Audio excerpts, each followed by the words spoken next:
For a long time, many have read the book of Job and walked away with one conclusion: that God allows suffering, that God tests people with pain, that God gives and then takes away. And slowly, without realizing it, a picture was formed. A picture of God as unpredictable, harsh, even harmful.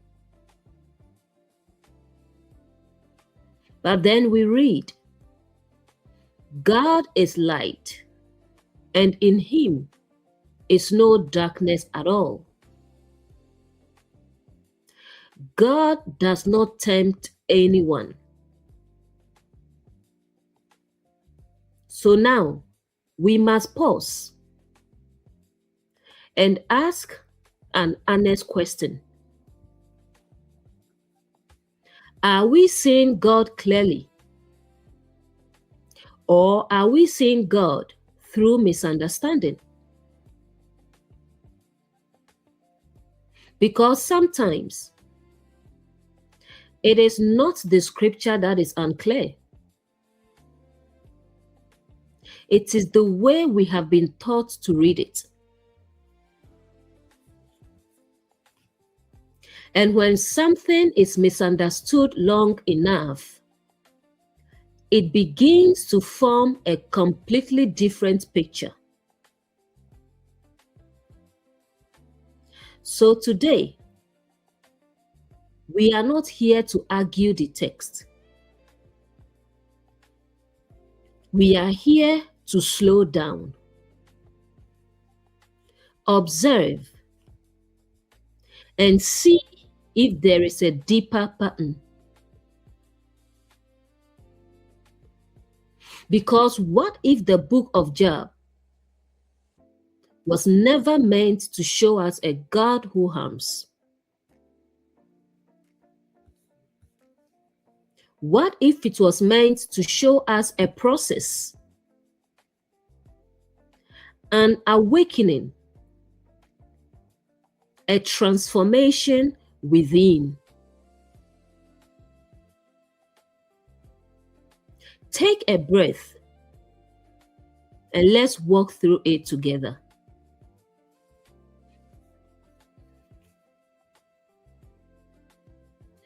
Jesus said, "The kingdom of God is within you." Paul says, "Christ in you, the hope of glory." So now let's ask, what if Job is describing an inner experience?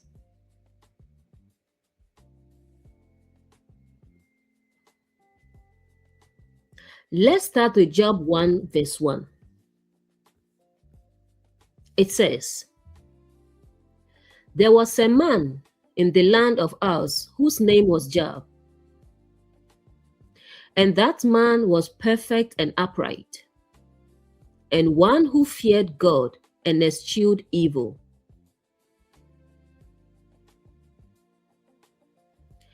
Job is aligned, sincere, disciplined.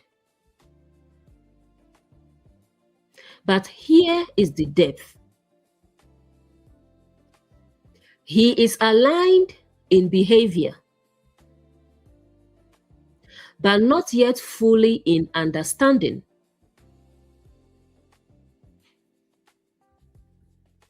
Job 1 verse 2.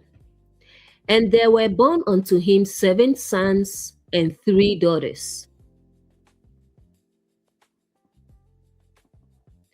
7 represents completeness, fullness, totality. Sons represent expression of identity. What is produced? So 7 sons equals a complete outward life expression. Job's life appears complete on the outside. 3 daughters. 3 represents transition, process, movement into a new phase. Daughters represent continuation, future expression, unfolding. So 3 daughters equals ongoing development or unfolding life. There is still a process unfolding even within what looks complete.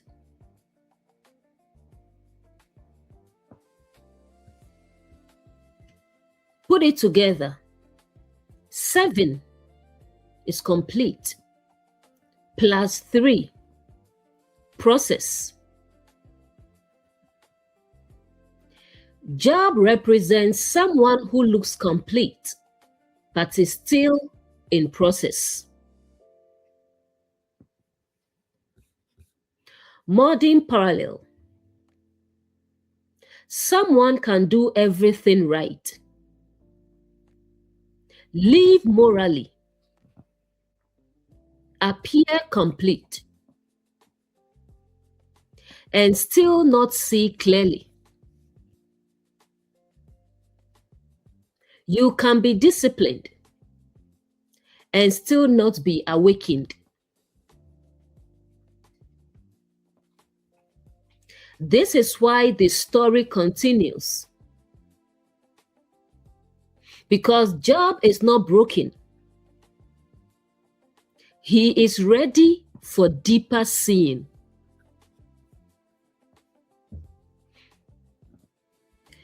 Job 1:3. His substance also was 7,000 sheep and 3,000 camels and 500 yoke of oxen and 500 she-asses and a very great household, so that this man was the greatest of all the men of the East.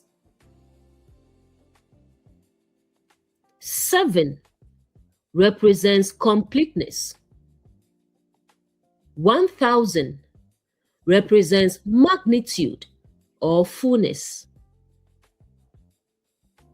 Sheep represents responsiveness, the ability to hear and follow. Remember, my sheep know my voice. I came for the lost sheep of Israel. So sheep represents the ability to hear and follow.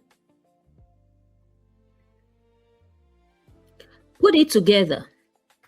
7,000 sheep equals a complete and abundant capacity to follow and respond. But here is the depth. Following is not the same as understanding.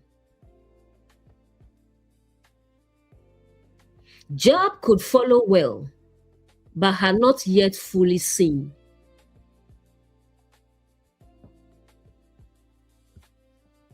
"3,000 camels."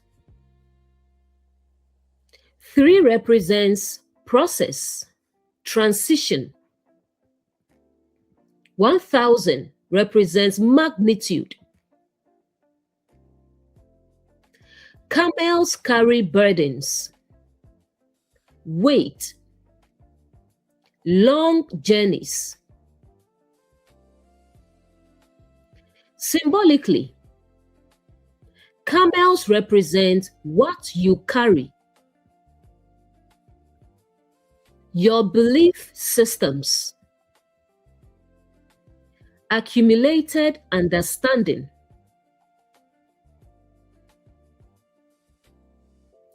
Put it together. 3,000 camels equals a large capacity for carrying beliefs and moving through processes. Job had the capacity to carry much, but not everything he carried was truth.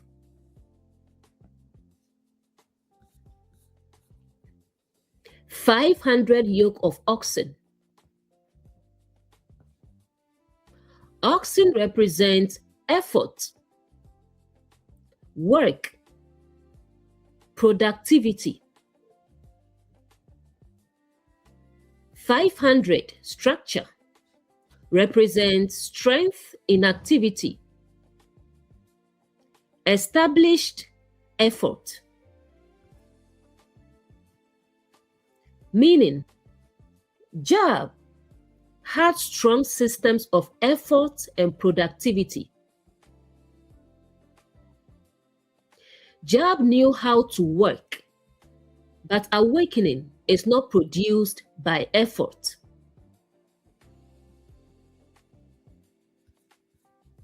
"500 female donkeys." Symbolically, donkeys represent service, burden bearing, submission. The feminine aspect points to expression, receptivity. Meaning, a system of carrying and serving that is deeply established. Job's life was structured around carrying, serving, and maintaining.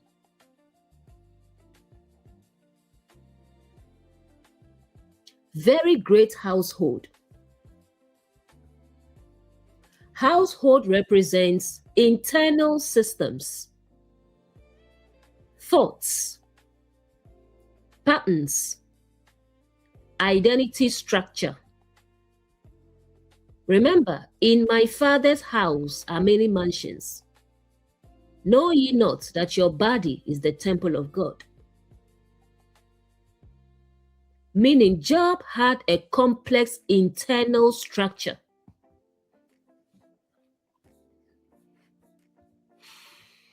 Men of the East.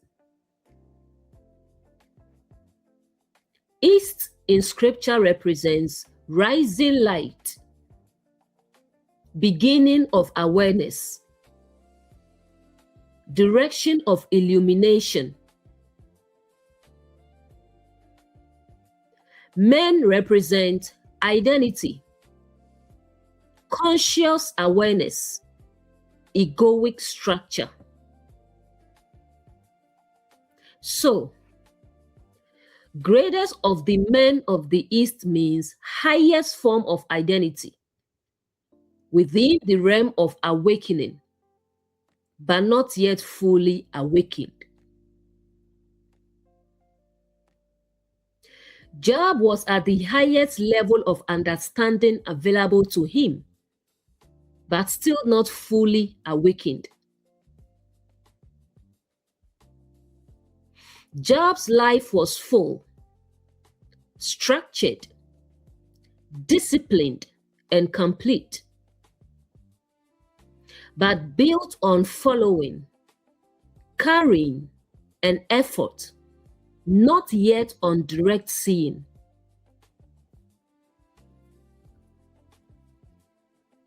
The turning point is coming. This is why everything must be shaken. Not because Job is wrong, but because he is ready. You can have structure, discipline, and abundance, and still be one revelation away from true clarity. This is not the story of a broken man. It is the story of a prepared one.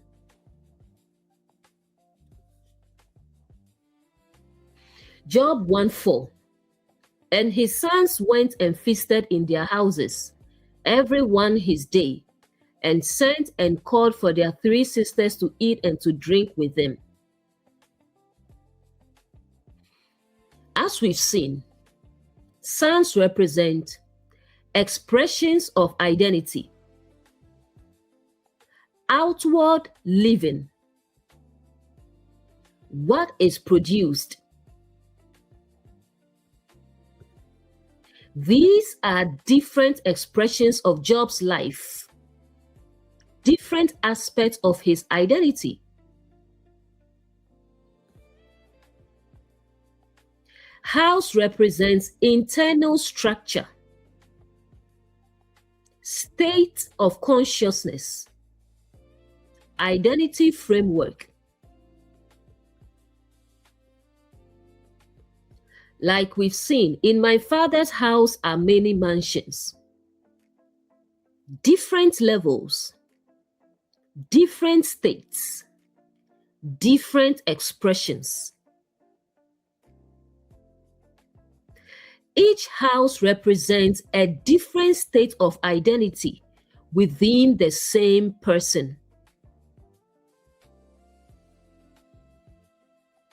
Everyone his day. Each son has a time, a turn, a cycle. Different aspects of identity take turns expressing themselves. Modern example. One day you feel confident. Another day you feel uncertain. Another day you feel clear. Same person, different expressions.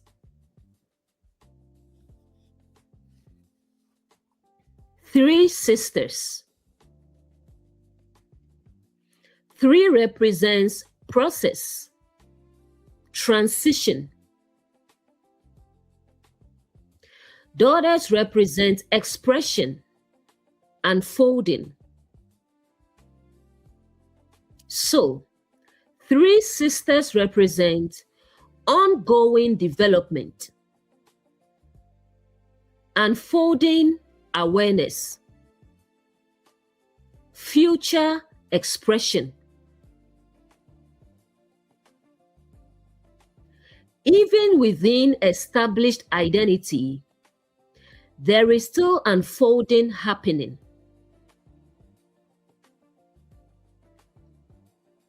Eat and drink. Eating and drinking represent taking something in, internalizing belief, making it part of you. The sons invite the daughters, and they eat and drink together. Each identity expression is reinforcing itself by internalizing patterns and beliefs. What you repeatedly engage, you eventually become. Job's inner world is structured, active, and cycling, with different aspects of identity taking turns, reinforcing themselves through what is internalized. Modern parallel, same reactions, same emotional cycles, Same thought patterns. Different days, same system.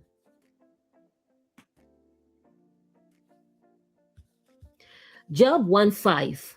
And it was so that when the days of their feasting were ended, Job sent and sanctified them, and rose up early in the morning and offered burnt offerings according to the number of them all. For Job said, "It may be that my sons have sinned and cursed God in their hearts." Thus did Job continually. When the days were completed. After each cycle of identity expression, something follows. After every cycle, Job responds. Job sanctifies them. Sanctify is to cleanse or make right. Job is trying to correct, trying to purify, trying to maintain order.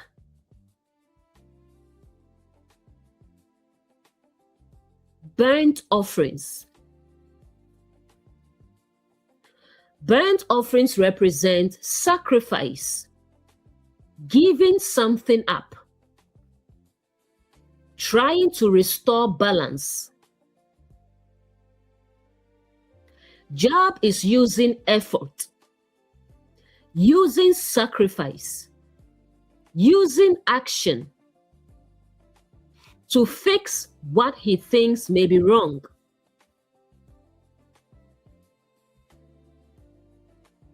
It may be that my sons have sinned. This is everything, no certainty, assumption. Not clarity, fear. Job is operating from uncertainty, fear of being wrong, fear of misalignment. Job is not responding from truth. He is responding from fear.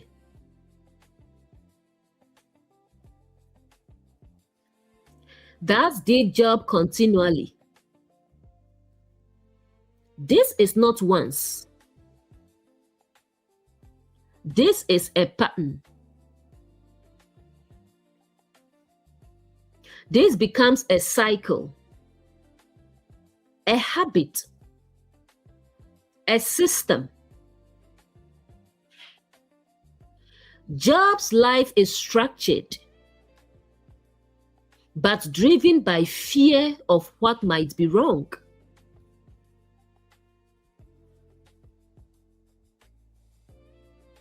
This is the turning point of the entire story. Up until now, Job looks perfect. But now we see what is driving him. The issue was never Job's behavior. It was the fear beneath it.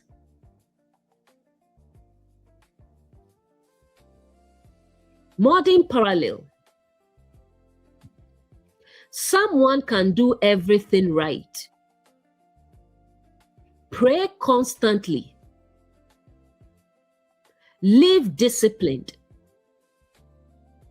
But internally, fear being wrong, fear punishment, fear misalignment.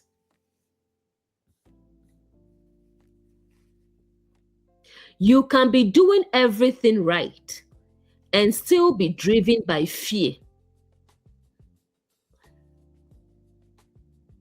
And if we are honest, many people today are living the same way. What if I'm wrong? What if I'm not saved? What if I miss heaven? fear of hell, fear of judgment day, fear of not being found in the book of life. These fears didn't come from nowhere. They came from partial understanding, surface level reading, and inherited interpretations. Fear grows where understanding is incomplete.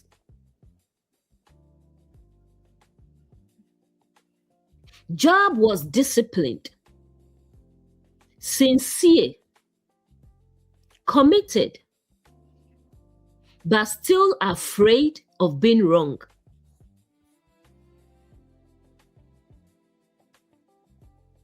And this is where we have to be honest. Many people are not serving from clarity. They are serving from fear. Not because they are bad, but because they were taught that way. When God is misunderstood, fear becomes the foundation. But if God is light, and in him is no darkness at all, then we must ask, where is this fear coming from?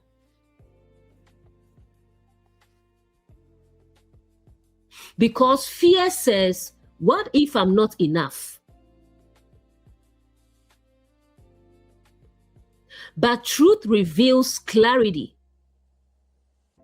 alignment, understanding. Someone can pray constantly, follow every rule, do everything right, and still feel anxious, feel uncertain, feel afraid.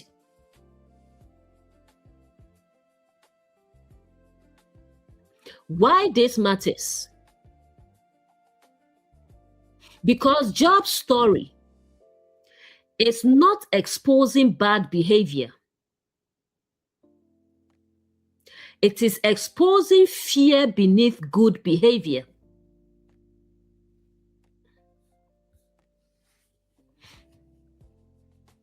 Job 1:6. Now there was a day when the sons of God came to present themselves before the Lord, and Satan also came among them. If we read this literally, it sounds like a meeting in heaven. But if we read this through the pattern we've been seeing, it reveals something happening within awareness.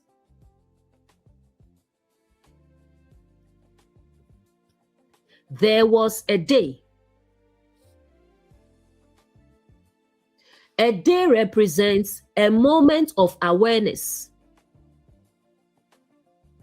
a point of illumination. A day is not just time. It is a moment where something becomes clear. Sons of God. Sons of God represent expressions aligned with truth, thoughts, or states that reflect alignment, aspects of consciousness that correspond with truth. The sons of God are aligned expressions within awareness.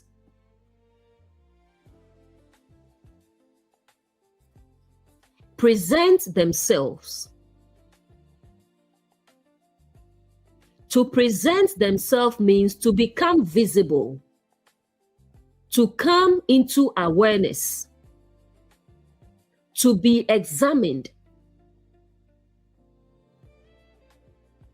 Different aspects within you are being brought into awareness.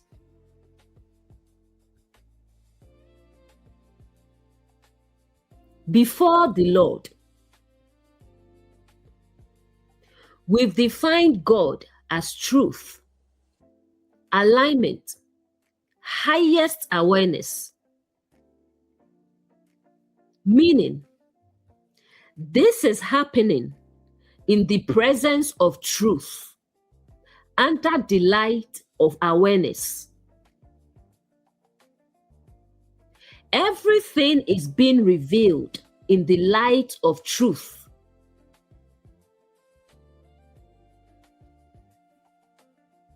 Satan came also. Now, this is where many misunderstand. Satan represents the voice of accusation, doubt, distortion, misalignment. Remember what Jesus said to Peter, "Get behind me, Satan."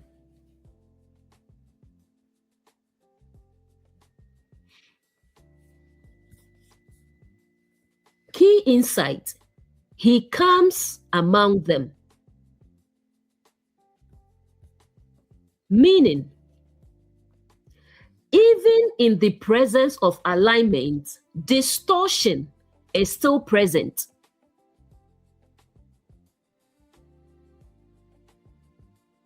The verse is saying, this is a moment where different aspects of consciousness, both aligned and distorted, are being revealed in the light of awareness. This is not a meeting in heaven. It is a moment of inner revelation.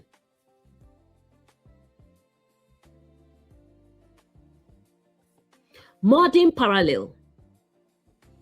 You sit in stillness, and suddenly thoughts arise. Beliefs surface. Both clarity and doubt appear.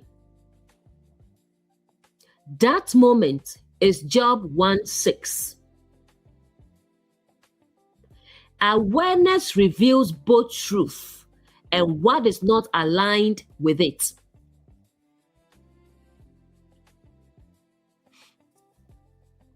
Why this matters? Because now we understand the test is not random. It is what happens when awareness begins to expose everything. Paul says, every man's work shall be made manifest. What does made manifest mean? It means revealed, exposed, brought into the light. Nothing is hidden when awareness is present.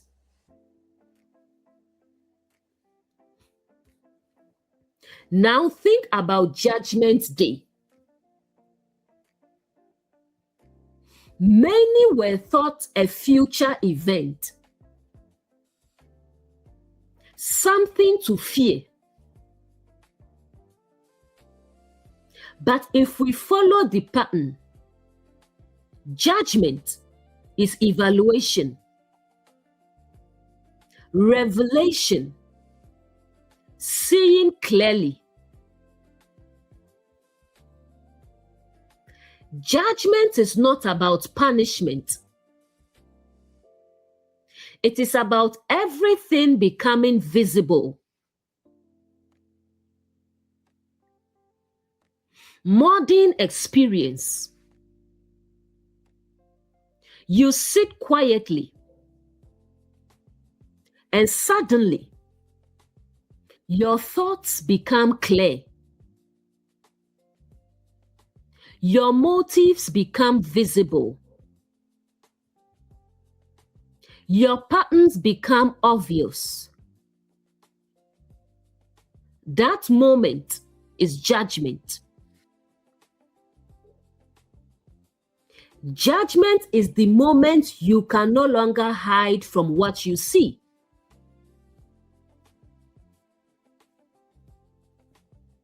So, Job 1 verse 6 is not a distant courtroom.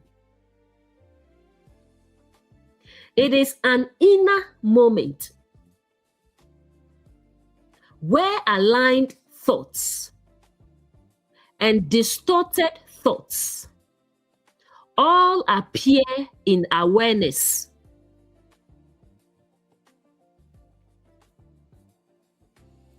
This is why the test follows.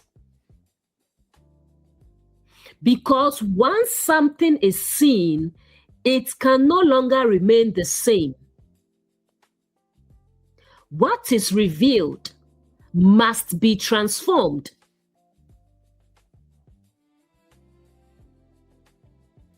Judgment Day is not just a future event.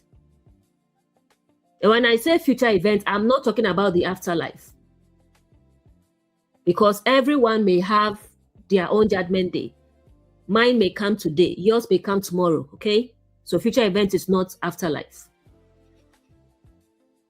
So judgment day is not a future event. It's not just a future event. It is the moment everything within you becomes visible.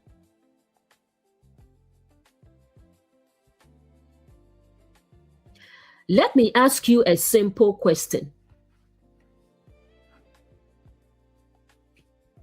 If the kingdom of God is within you and Christ is within you, where does the king rule?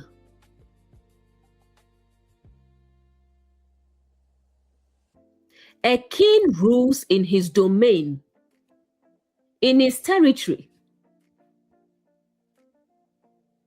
So, if the kingdom is within, then the domain is within.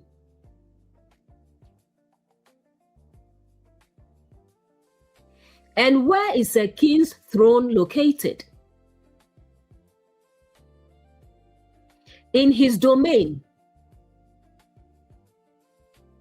So, when we read about appearing before the judgment seat of Christ, pause. This is not about a distant event. This is an inner encounter.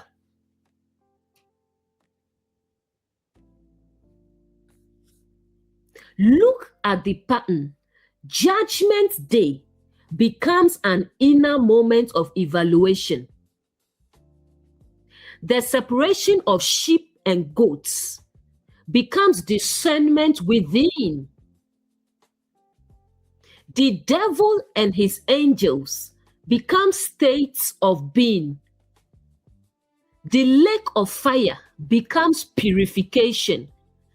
This is not happening somewhere else. It is happening within.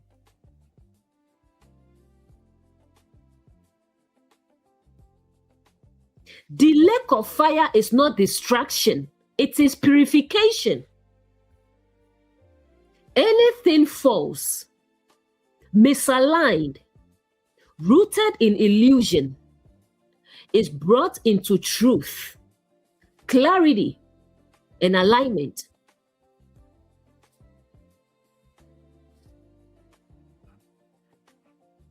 Revelation says, names not found in the book of life are cast into the fire. But what is a name? Not just a label, but nature, character. Anything in you not aligned with truth Anything that does not reflect life is refined, is purified, is brought into alignment. The fire does not destroy you. It transforms what is not true within you.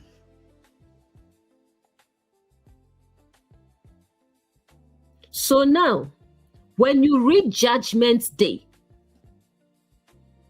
read it not as something happening to you, but as something happening within you. Because the kingdom was never far away. The throne was never distant. And judgment was never about condemnation. It is about alignment, clarity, and transformation. The throne is within, and so is the transformation.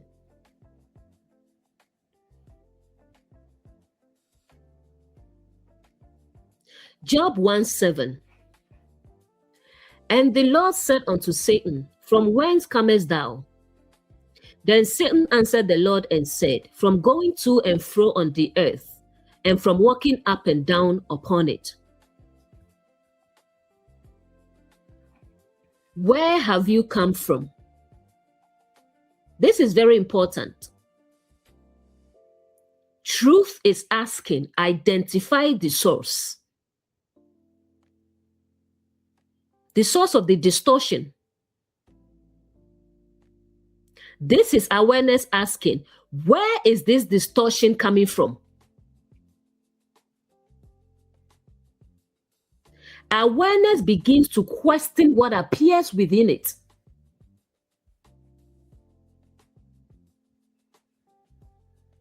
Satan responds from going to and fro, walking up and down. This is the key. This describes movement, restlessness, instability. Symbolically, going to and fro represents wandering thoughts, shifting beliefs, lack of stillness. The voice of distortion does not stay still. It moves constantly.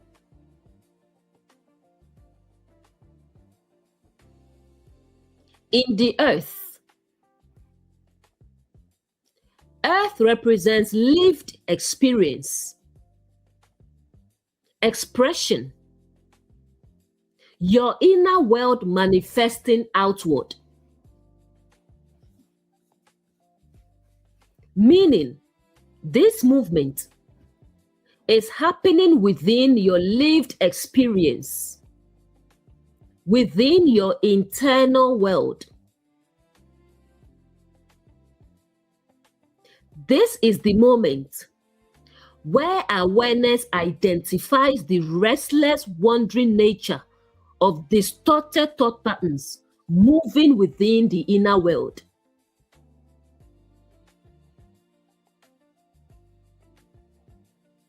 Modern experience.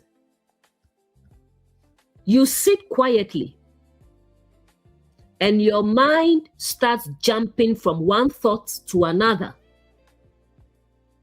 replaying things, imagining scenarios, creating fear.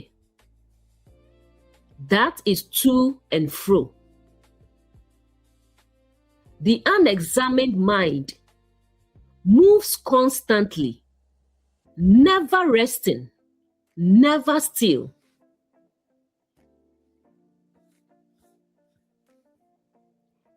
The deeper truth. Distortion thrives in movement, noise, and lack of awareness. Truth is experienced in stillness, clarity, and presence. The moment you become aware, you begin to see what has been moving within you all along.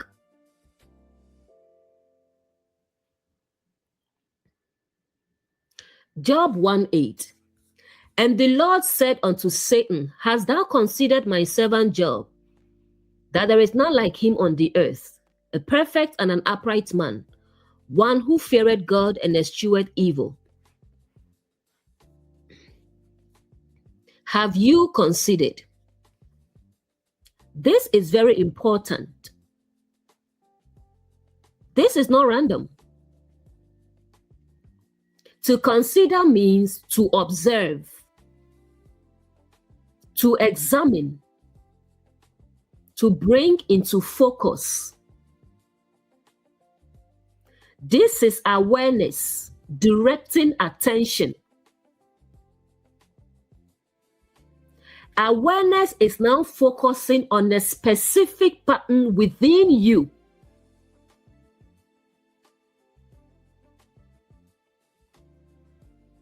My servant Job.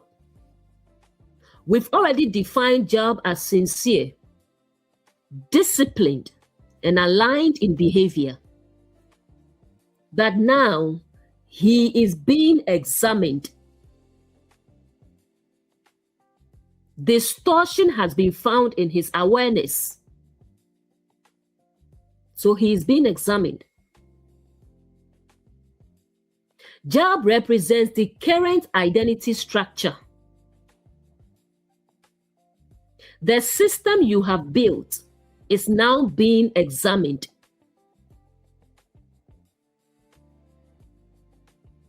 None like him in the earth. Earth equals lived experience. Job is the highest expression within his current level of awareness.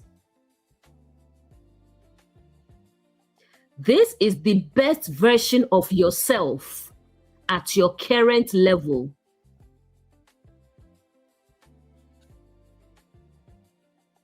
Perfect and upright. This is key. Meaning, disciplined, structured, morally aligned. But remember verse 5. Underneath, fear still exists. You can be upright externally and still not fully free internally.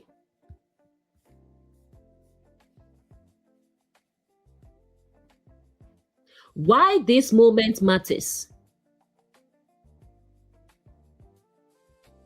This is not God praising Job randomly. This is awareness, identifying the structure.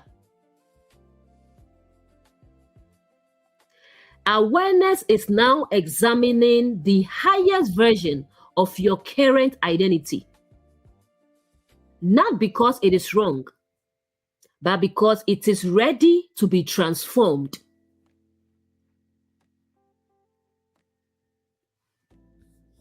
Modern experience.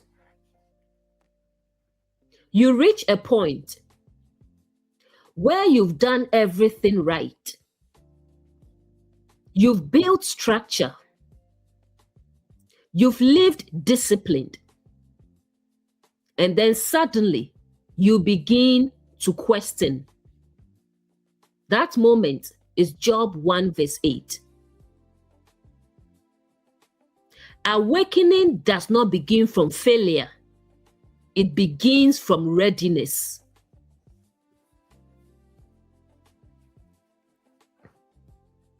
The deeper truth.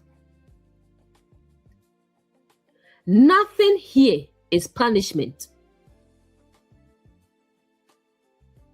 Everything here is revelation.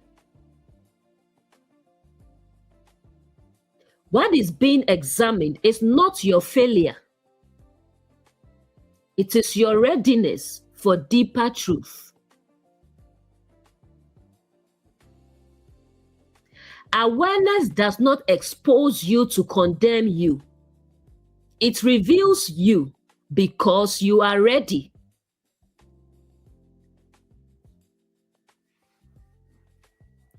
Job 1 verse 9 to 10. Then Satan answered the Lord and said, "Doth Job fear God for naught? Hast not thou made a hedge about him and about his house, and about all that he had on every side? Thou hast blessed the work of his hands, and his substance had increased in the land." This is the reveal. Up until now, Job looked upright, disciplined, and complete. But now, we are shown what may be underneath.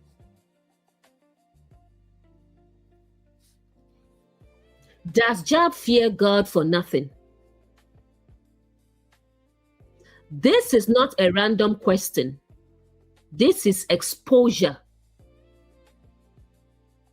Satan, distortion, is questioning the motive.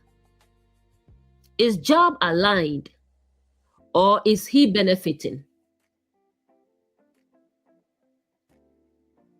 The question is not about behavior. It is about motivation.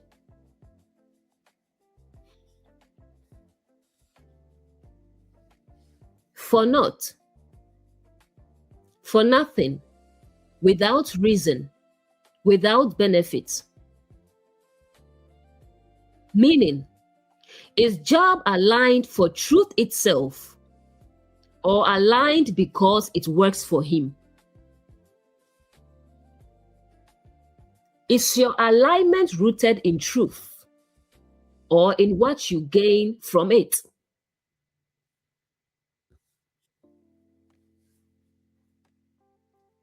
A hedge around him. This is protection, covering, security. Job's life has structure, protection, and stability. His system is working, and it is protecting him.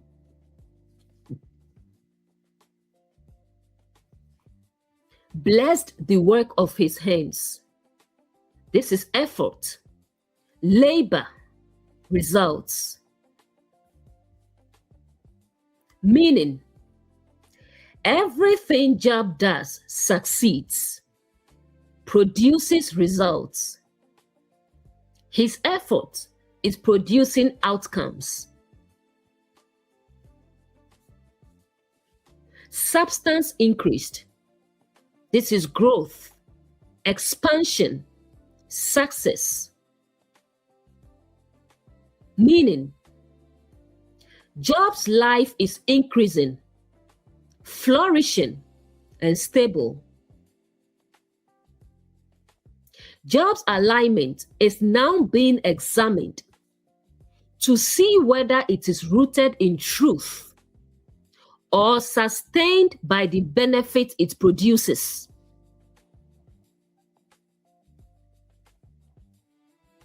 This is the core exposure. Not sin, not failure, motivation. The question is not, are you doing right? The question is, why are you doing it?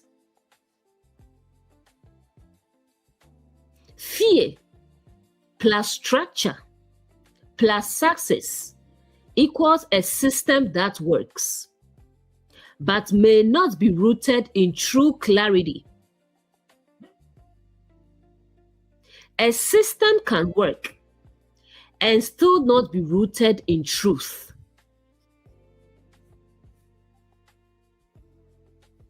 Modern parallel. Someone can pray, fast, follow rules, Live disciplined, but internally fear consequences. Seek reward. Avoid punishment. You can appear aligned while being driven by fear or benefit.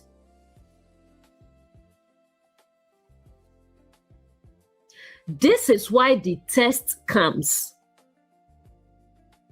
Not to destroy Job, but to reveal what remains without benefit, what remains without protection, what remains without results, what remains when everything is removed reveals what is real. True alignment is revealed when there is nothing left to gain.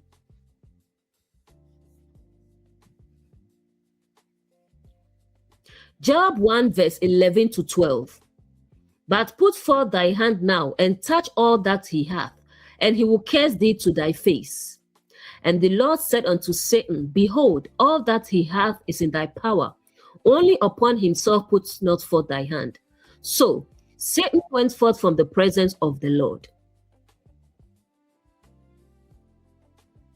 Touch all that he has. This is not random. This is precise. What does all that he has represent?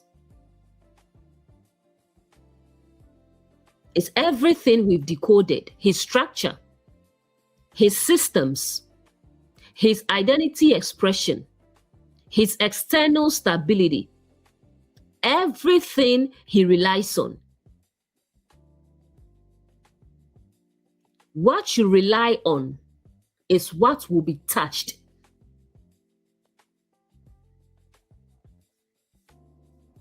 He will curse thee. Curse equals reject, turn away, speak against. The question becomes, will Job remain aligned when everything he depends on is removed? Why this matters? This is not about punishment. This is about revealing what is real.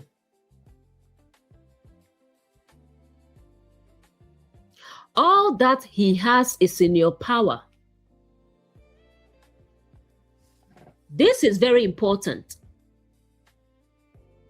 The system is now allowed to collapse, shift, be challenged. But notice this, not Job himself. Only do not touch him. This is key. The core of Job is untouched. Identity structures can collapse. Systems can break. External life can shift. But the essence remains. What you truly are cannot be touched.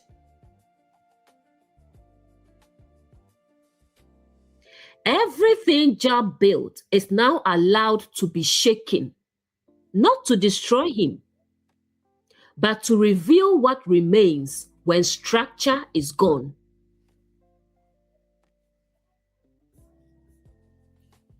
Modern experience. Life is going well. Then suddenly, things change. Stability shifts. What worked stops working. And you begin to ask, who am I without this? When what you depend on is removed, you discover what you truly are. This is not distraction, it is unveiling.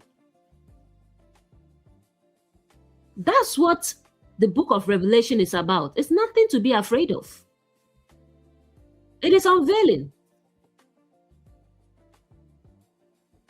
Transformation begins when what you relied on can no longer hold you. What can be shaken was never the foundation.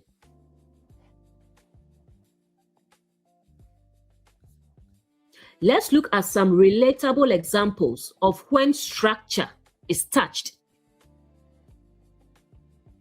Career or identity loss. You've built your life around your job, your success, your stability. Everything is working. Then suddenly you lose the job or things stop working. What happens next? You begin to feel anxiety, confusion, loss of identity. This is Job 1 verse 11. Touch all that he has. Who are you when what defined you is gone?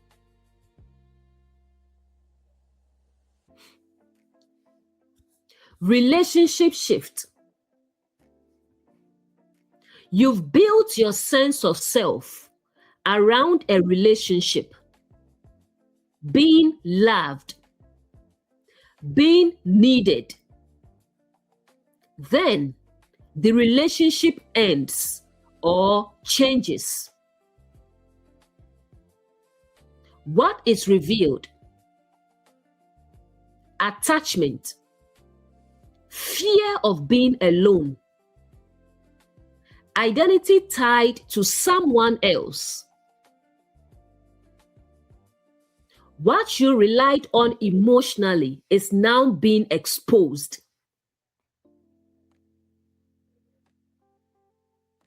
Religious structure collapse. You've lived your life following rules, doing everything right, believing certain teachings. Then one day, things stop making sense. Contradictions appear. Fear starts to surface. What is happening? Your belief system is being touched. This is Job, not losing God, losing your understanding of God. What is collapsing is not truth. It is what you thought was truth. That's why you go through the fire, for your true self to be revealed. Lake of fire is not torture. It's not punishment.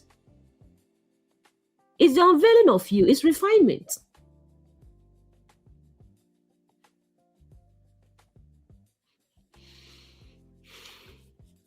Another example, personal image or being right. You've built identity around being right, being disciplined, being good. Then you make a mistake. Something exposes a weakness. What is revealed? Fear of failure, the need for control, insecurity beneath perfection.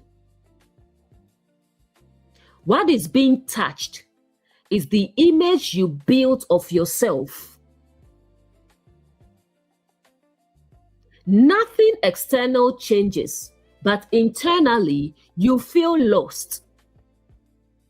What used to work doesn't anymore. Your thoughts begin to shift. What is happening?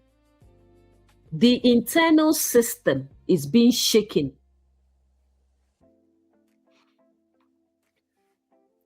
Bring it back to Job.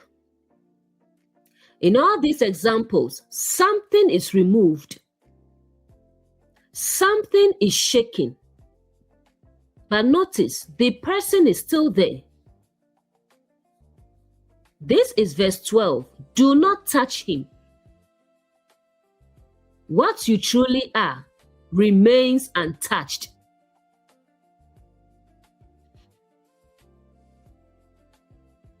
The deeper truth. In moments like this, people often think something is going wrong. But in reality, something is being revealed. When what you depend on is shaking, you are being shown what you were depending on. You thought you were confident until your job was taken away. Now you feel lost. What changed? Not who you are, but what you were relying on. Life doesn't just remove things. It reveals what those things meant to you.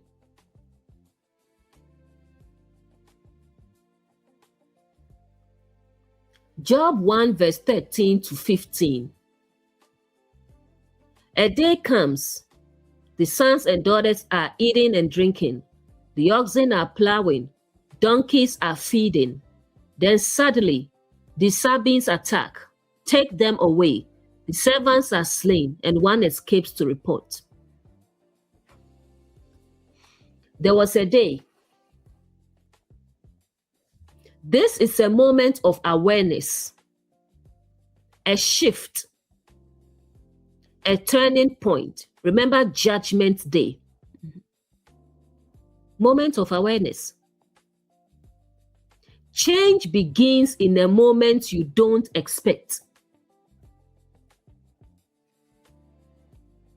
Eating and drinking, internalizing, reinforcing, continuing the cycle. Meaning, the system is still functioning, stable, and reinforcing itself. Everything feels normal right before it shifts. Oxen plowing. Oxen represents labor, meaning work is ongoing. Effort is active. Productivity is stable.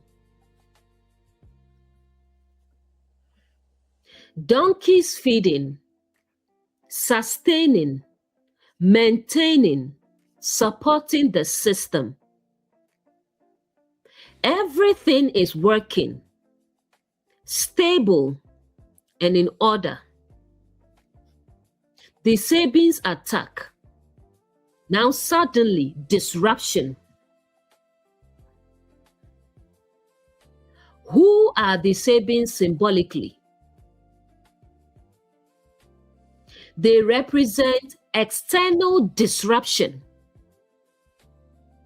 unexpected events, forces outside your control. Something enters your experience and interrupts the system. It says they take the oxen and donkeys. What is removed? Oxen, labor. Donkeys, support systems. Meaning, your ability to keep things going is affected. Modern parallel, job loss, financial disruption, systems breaking down. What helped you maintain stability is now removed. The servants are slain. Servants represent what carries out the system. Meaning, the functions of your system are breaking. These are your routines, patterns, automatic behaviors. They are no longer holding.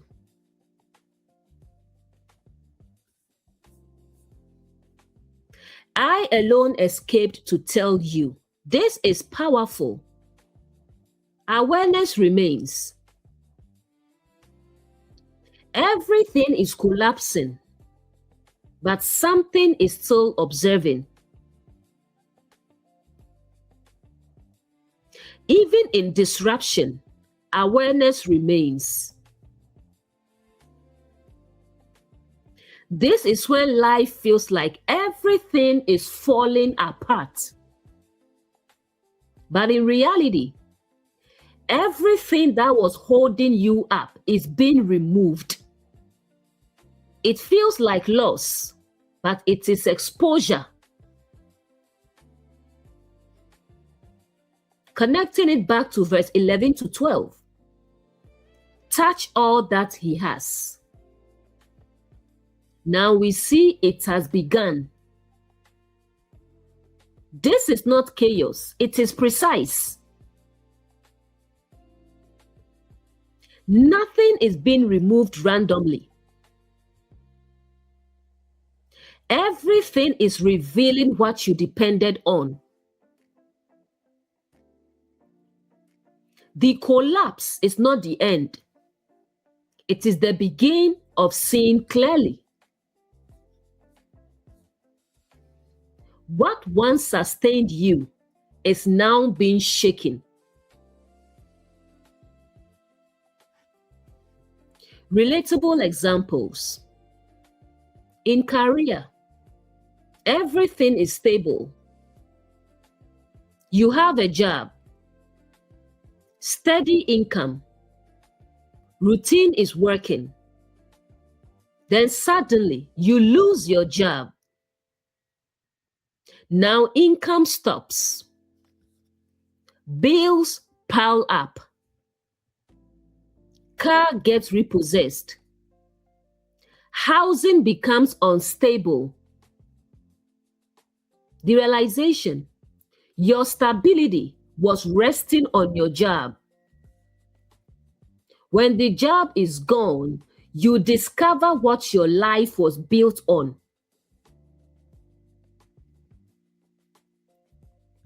Relationship or marriage. Everything feels secure. You feel loved, emotionally supported, connected. Then suddenly, the relationship ends.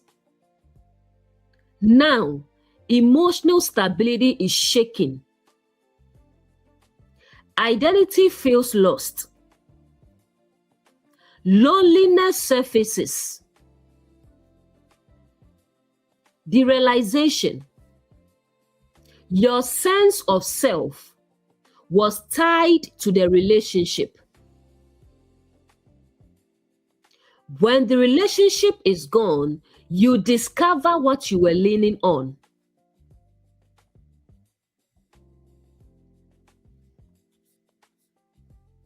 Faith. Everything seems aligned. You pray. You follow teachings. You feel secure in your belief. Then suddenly, questions arise. Things stop making sense. Fear surfaces. Now, confusion, uncertainty, inner conflict.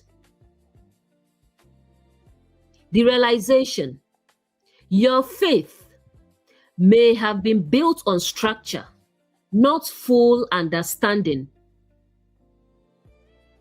When belief is shaken, you discover what your faith was resting on. Important balance here.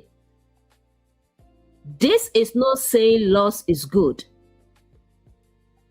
Not saying suffering is the goal.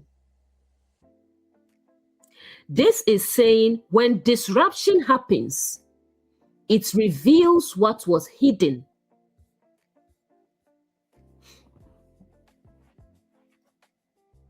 A reflection. Ask yourself, if what I have is gone, who am I?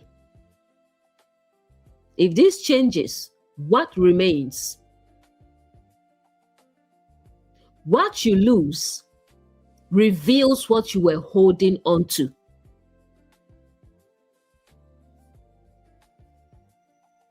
Job 1:16. While he was yet speaking, there came also another and said, the fire of God had fallen from heaven, and had burned up the sheep and the servants, and consumed them, and I only have escaped alone to tell thee.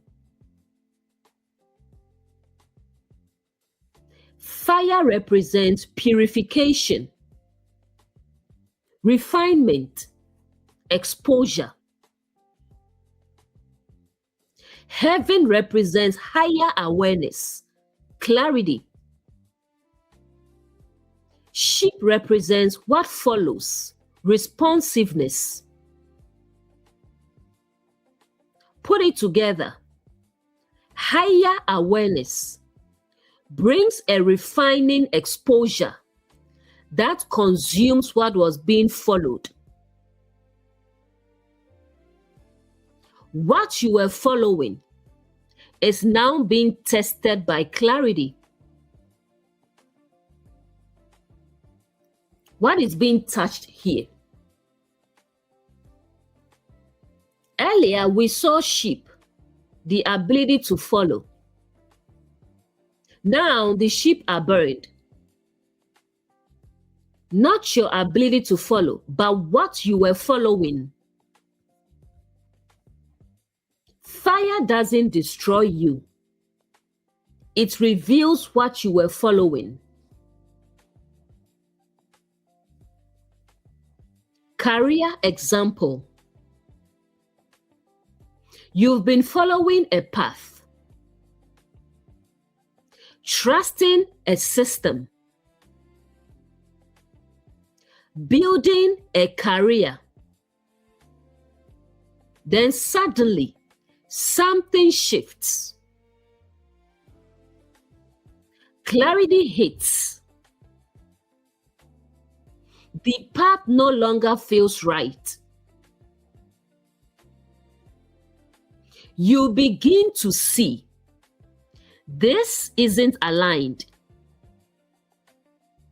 This isn't what I thought. What happened?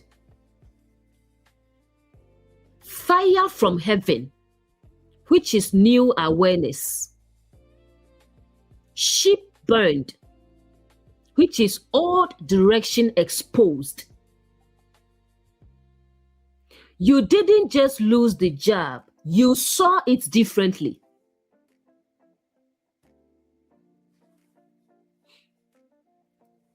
Relationship example.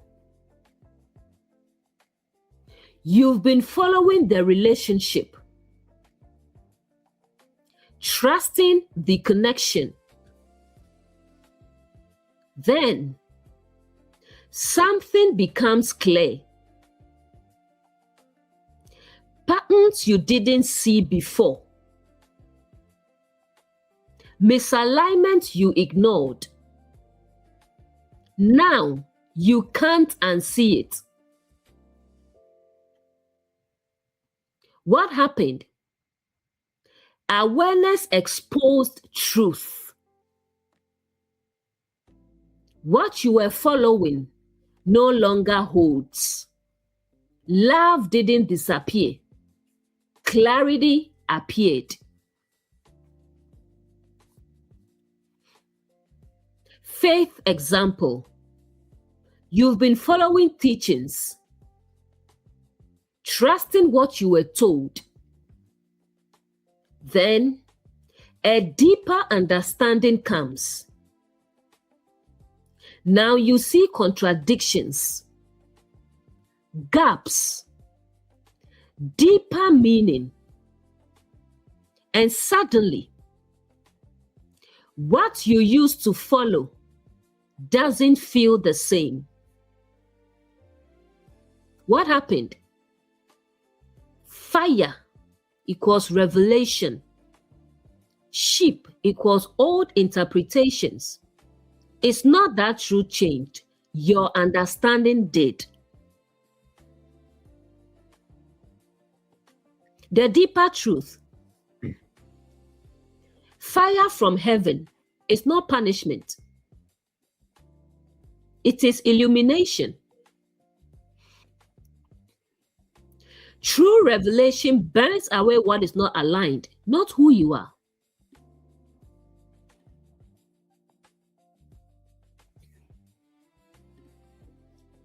Job 1:17.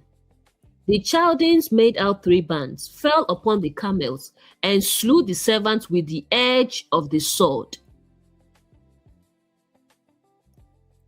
3 bands.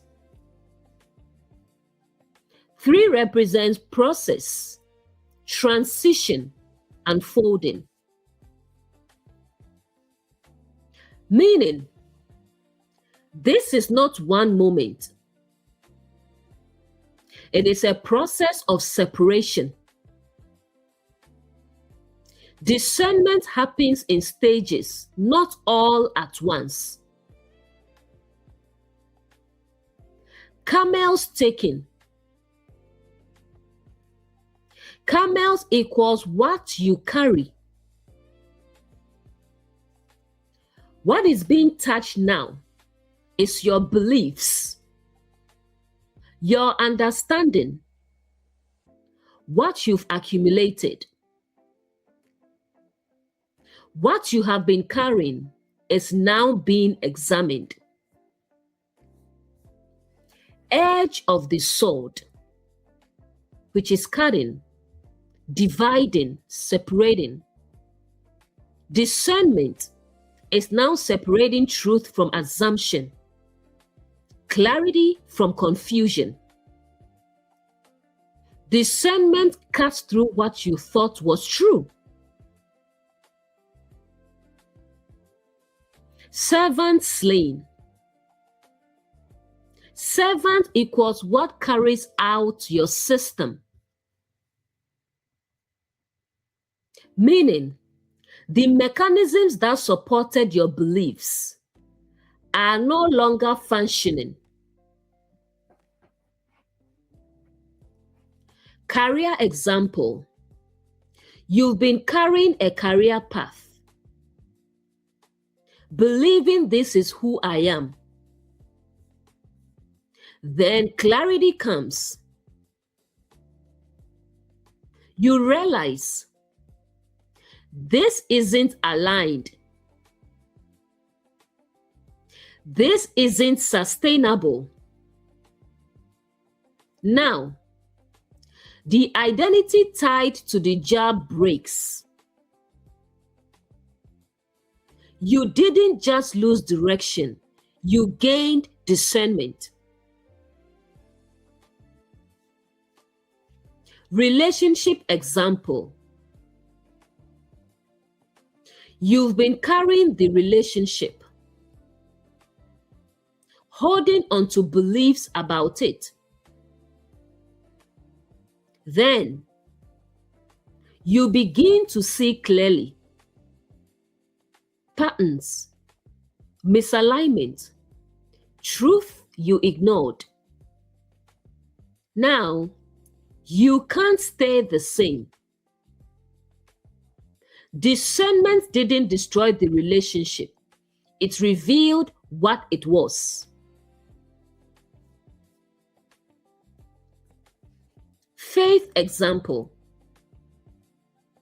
You've been carrying teachings, holding onto beliefs. Then, deeper understanding comes. Now you begin to separate what is consistent and what is not. This is the sword dividing truth from assumption. The word didn't confuse you.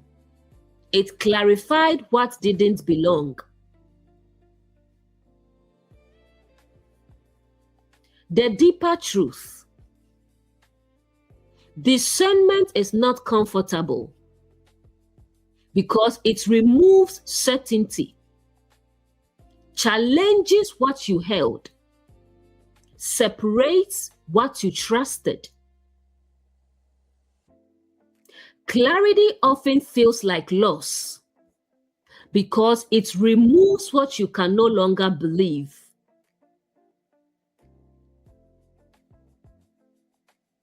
Job 1 verse 18 to 19. Your sons and daughters were eating and drinking when a great wind came from the wilderness and struck the four corners of the house, and it fell upon them. Most people read this as tragedy, loss, external destruction. But let's slow down and look at the pattern. The house. The house is the self, the inner structure, the place where life is happening. Sons and daughters, expressions, thoughts, outcomes. What comes out of you? Eating and drinking, consuming, internalizing. What is being taken in? What you consume shapes what is produced. Remember Genesis 2 and 3. Of every tree you may freely eat, but of the tree of the knowledge of good and evil thou shalt not eat. What you consume shapes what is produced. The wind from the wilderness. Wind equals force or influence. Wilderness equals unstructured place. Confusion or lack of clarity. The four corners. 4 equals totality. The whole structure. This is not partial, it affects the whole system. The house collapses. The structure fails. The foundation is shaken. What was built cannot stand. Putting it together. What you are consuming, eating and drinking, combined with chaotic influence, wind from wilderness, leads to the collapse of your inner structure, the house, and affects everything flowing out of you, sons and daughters.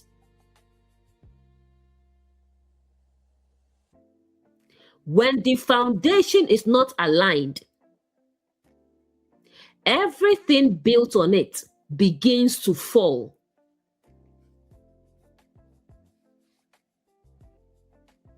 Modern example, think about this. If you constantly take in fear, confusion, and negativity over time, your thinking shifts, your emotions shift, your decisions shift, and eventually your inner structure collapses. Collapse is often the result of what has been internalized over time. The battle is not outside first, it begins within. This is a pattern showing how internal imbalance leads to external collapse. It's telling you, be mindful of what you take in, what you allow, what you build upon, because your house reflects your foundation. What is not grounded in truth cannot stand.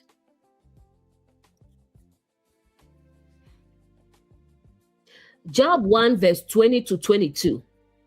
Then Job arose, tore his mantle, shaved his head, fell to the ground, worshipped, then said, naked came I, naked shall I return. The Lord gave and the Lord had taken away. And he did not charge God wrongly. Let's break the actions. Tore his mantle. Mantle equals covering, identity, role. Meaning, what defined him externally is now released. He let go of the identity he was wearing. Shaved his head. Head represents thoughts, identity, perception. Meaning, release of mental attachment.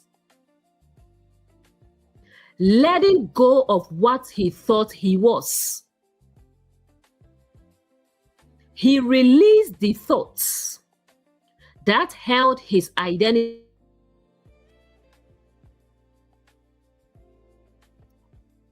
Fell to the ground.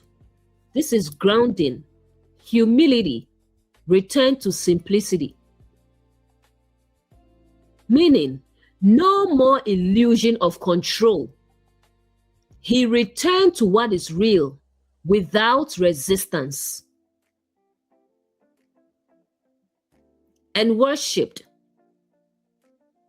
After everything, he remains aligned. Meaning, his alignment was not dependent on structure.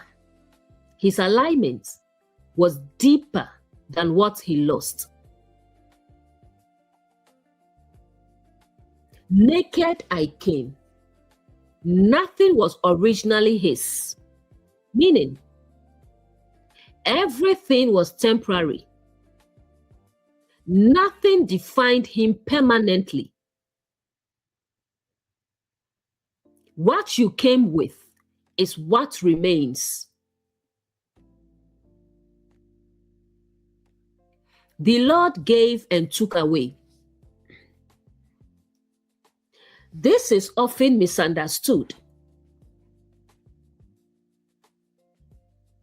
This is recognition that everything experienced comes and goes.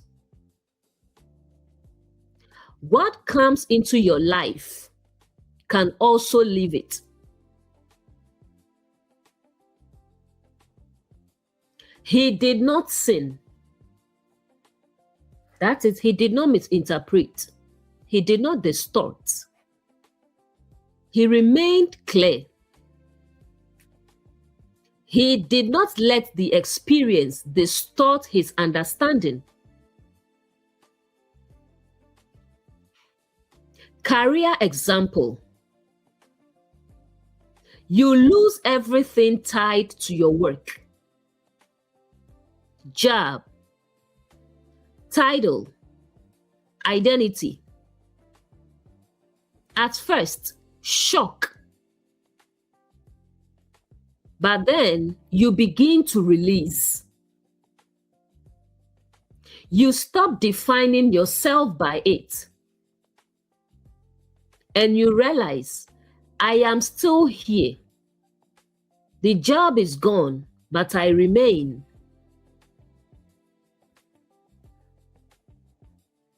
Relationship example. The relationship ends. Identity tied to it collapses. Instead of losing yourself completely, you begin to process, release, reconnect with yourself. The relationship ended, but I did not disappear. Faith example. Your belief system collapses. What you thought you knew no longer holds. Instead of rejecting everything, you remain grounded. You continue seeking truth. My understanding changed, but my alignment remains.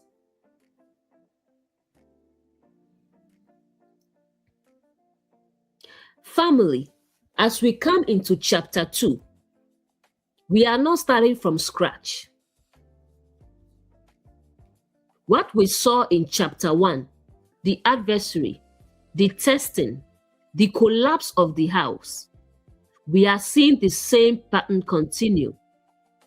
So let's not repeat everything. Let's go deeper. So we will start from Job 2:3. And still he holds fast his integrity. Although you moved me against him to destroy him without cause. He still holds fast his integrity. After everything that happened in chapter 1, loss, pressure, disruption, Job remains grounded, aligned, and changed at the core. Integrity is not what you claim. It's what remains under pressure.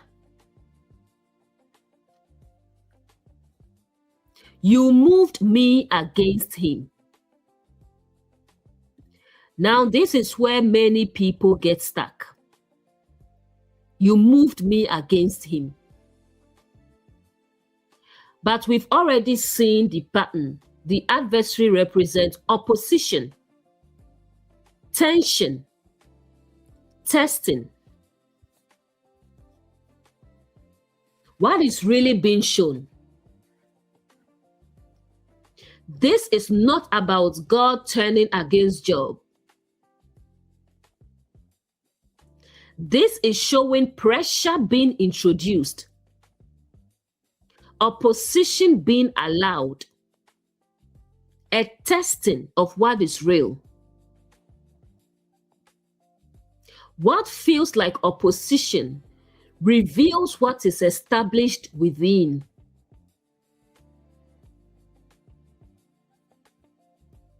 To destroy him without cause. Without cause, meaning not because he failed, not because he sinned, not because he deserved it. This is not punishment. It is exposure. refinement, revelation. Not everything you go through is a result of wrongdoing.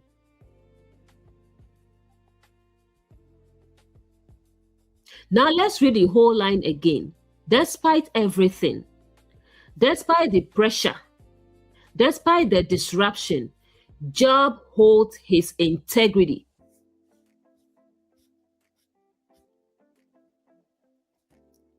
What is rooted in truth does not collapse under pressure.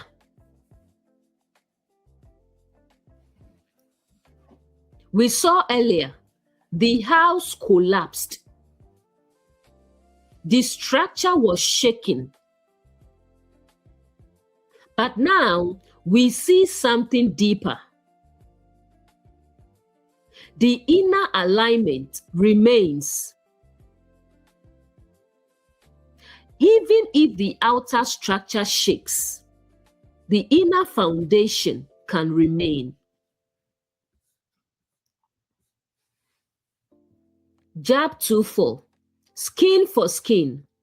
Yes, all that a man has will he give for his life. What does this mean? At first glance, it sounds like a strange statement, almost like a bargain. But let's slow down. Skin for skin. Skin equals the outer layer, surface identity, what is visible. Meaning, trading one outer layer for another, preserving the self at all costs. People will exchange what is external to protect what they believe is essential. All that a man has, possessions, attachments, identity markers, for his life. Life equals sense of self, survival, what one clings to. Putting it together, the statement is saying, a person will give up everything external to preserve their sense of self. As long as the core self feels safe, everything else can be sacrificed.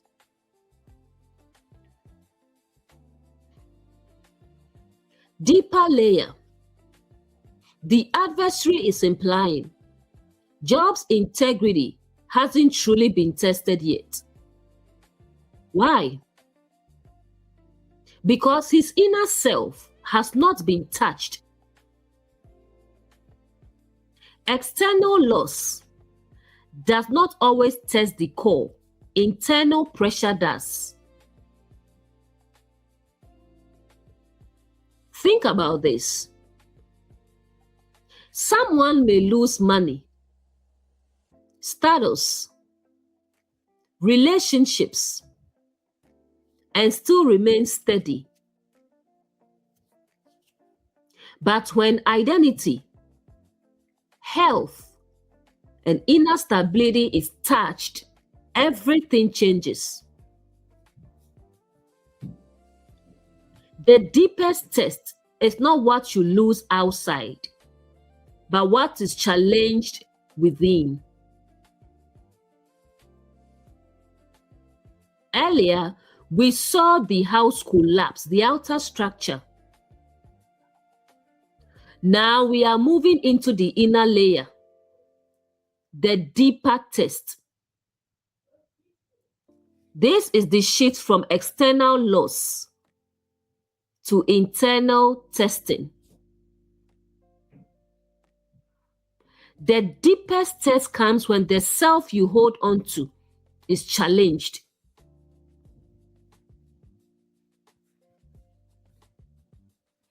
Job 2:5. But put forth thy hand now, and touch his bone and his flesh, and he will curse thee to thy face. Bone equals your inner framework, your beliefs, identity, core structure. Flesh equals your outer expression, your behavior, actions, how it shows up in life. Bone is what holds you together.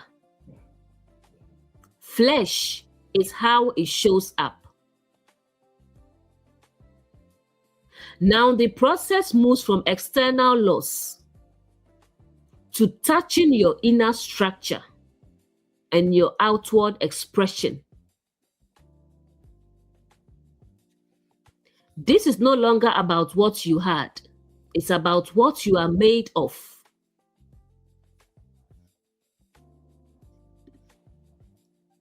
What is being tested here?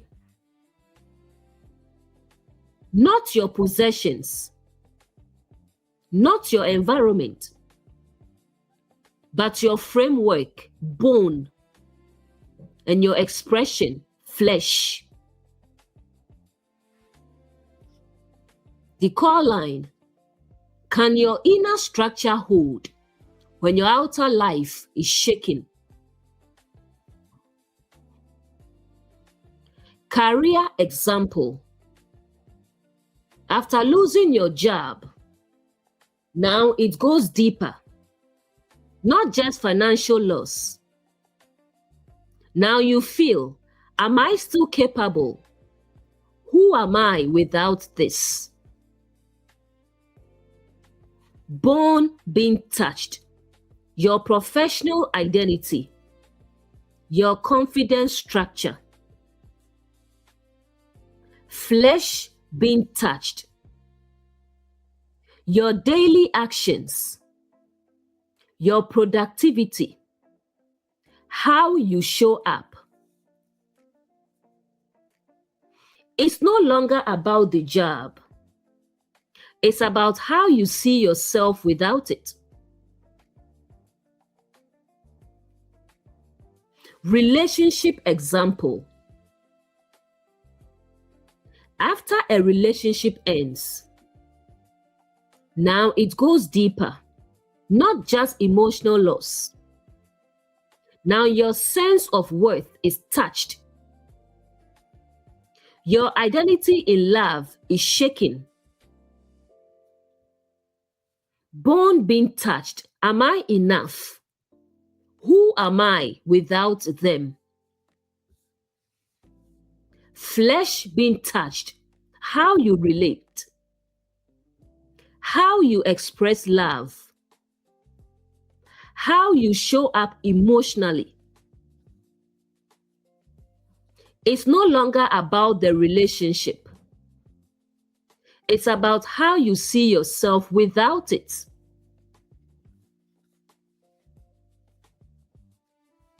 Faith example.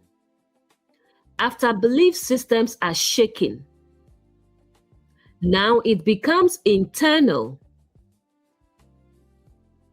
Bone being touched. Your core understanding of God. Your foundation of truth. Flesh being touched. Your practices. Your expression of faith. How you live it out. It's no longer about what you believed. It's about what remains when belief is shaken. The deeper truth. In chapter 1, what you had was touched. In chapter 2, what you are built on is touched. When structure is touched, you discover what you are truly built on. Your structure, bone, produces your expression, flesh, and now both are being examined. When both your structure and expression are shaken, what remains is your true foundation.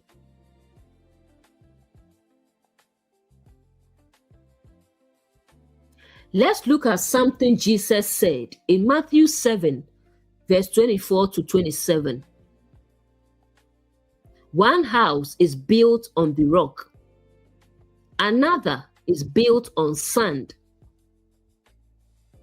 And then what happens? The wind blows, the storm comes. One stands, the other falls. This is not random. These are not separate stories. They are revealing the same pattern. The house. In both, the house represents the self, your inner structure, what your life is built upon. The wind or storm, pressure, testing, disruption. The wind does not create the foundation, it reveals it. What happens in Job? The house collapses. Everything external is shaken. What Jesus shows: one house stands, one falls.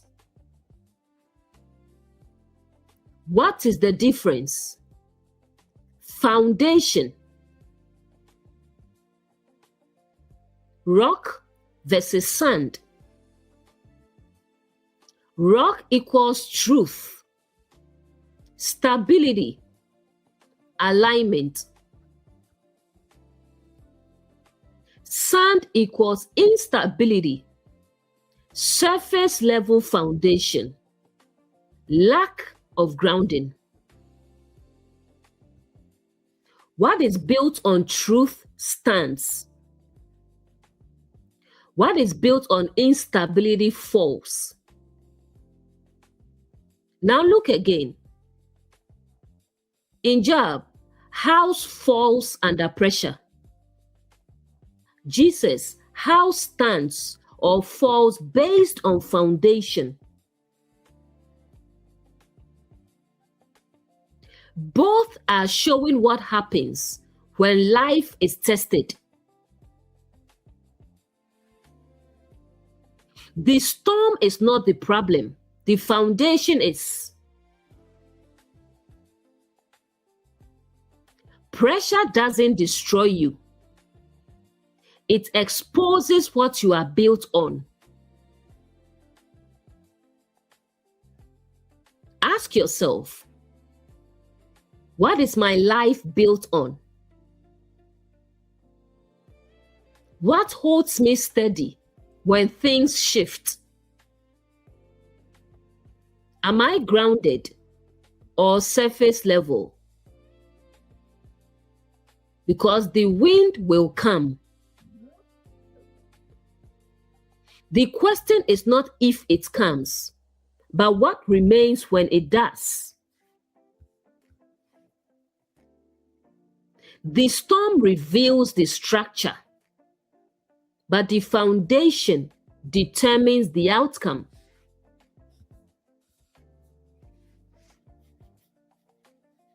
Job 2:7. So Satan went forth and smote Job with sore boils from the sole of his foot unto his crown.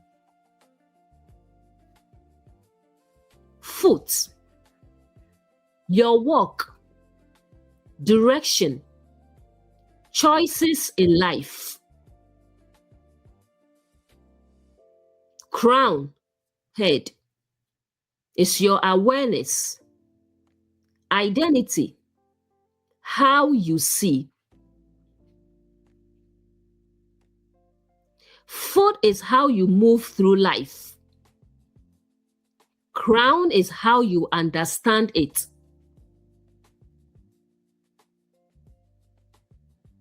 Put it together. From your direction to your awareness, every level of your experience is now being touched. This is total internal exposure from how you live to how you think.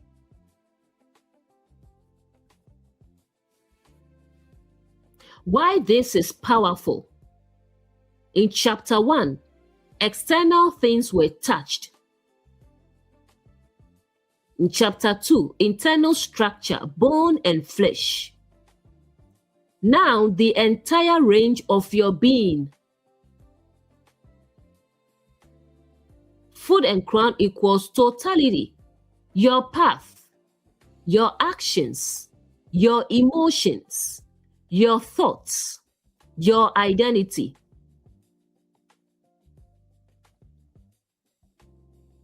We see boils here, and also part of the plagues in Exodus. This is not random. It's the same pattern language. What do boils represent? Boils are visible irritation, surface discomfort, something internal showing externally.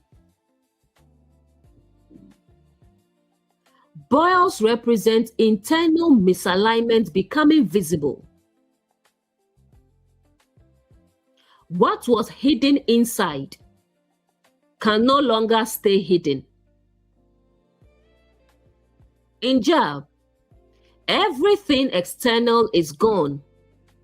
Now the body is touched. Then boils appear. Meaning, internal discomfort surfaces.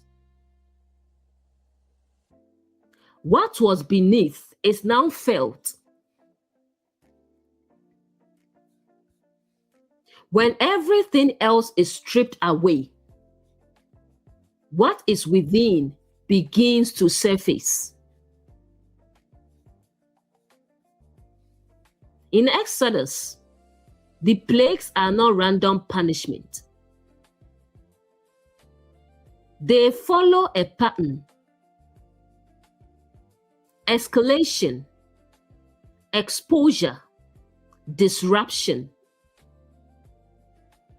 They come after multiple earlier disruptions.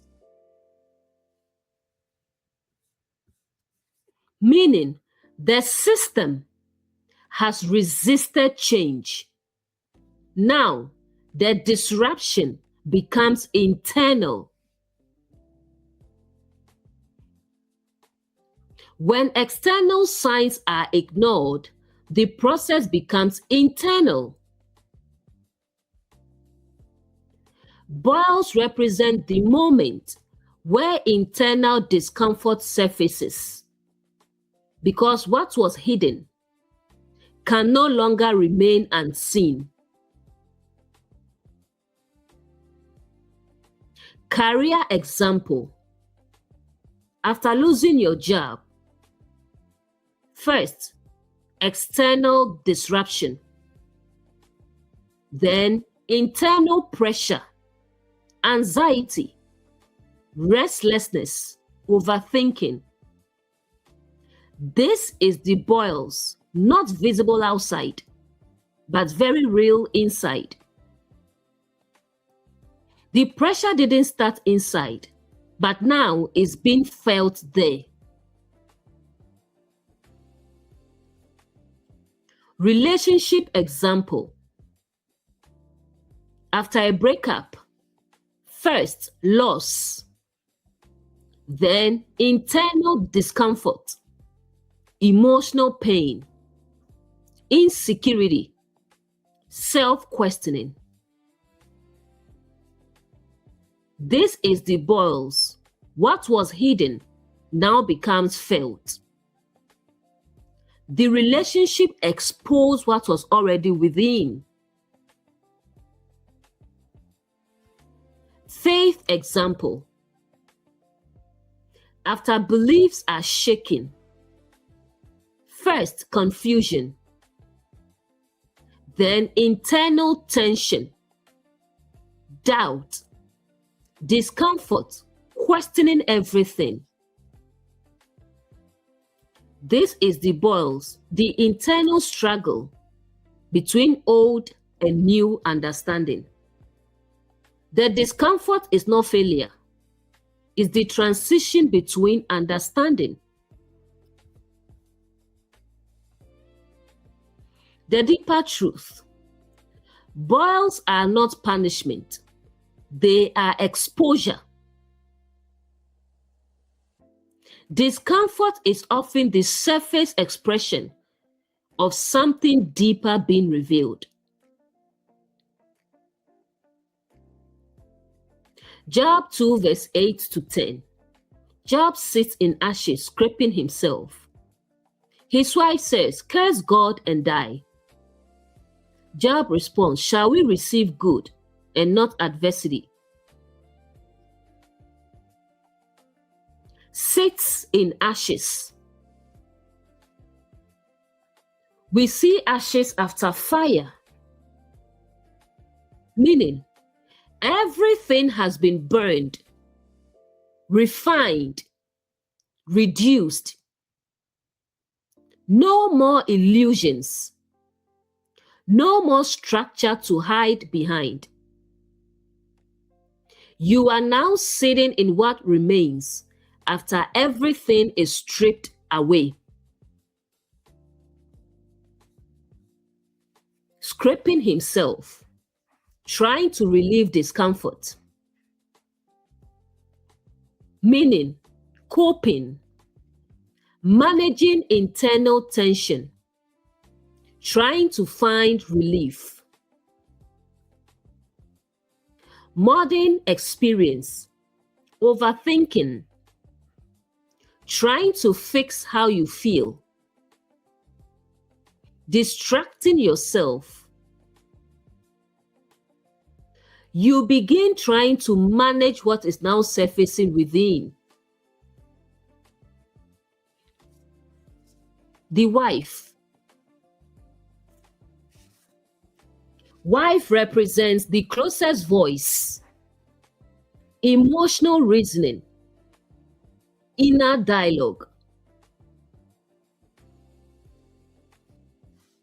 What she says, curse God and die. Meaning, abandon alignment, give up, stop holding on to truth.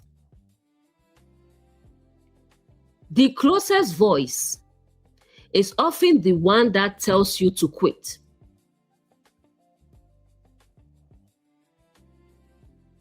This voice is relatable. It sounds like, "This is too much. Why keep going? Just give up." When discomfort increases, your mind looks for escape. Job's response, he does not accept it. What he says, shall we receive good and not adversity? This is about balance, acceptance, clarity. He does not reject the process. He understands it. Alignment remains even when it is uncomfortable. In the depth of discomfort, the inner voice urges escape, but discernment remains, choosing alignment over reaction. Career example.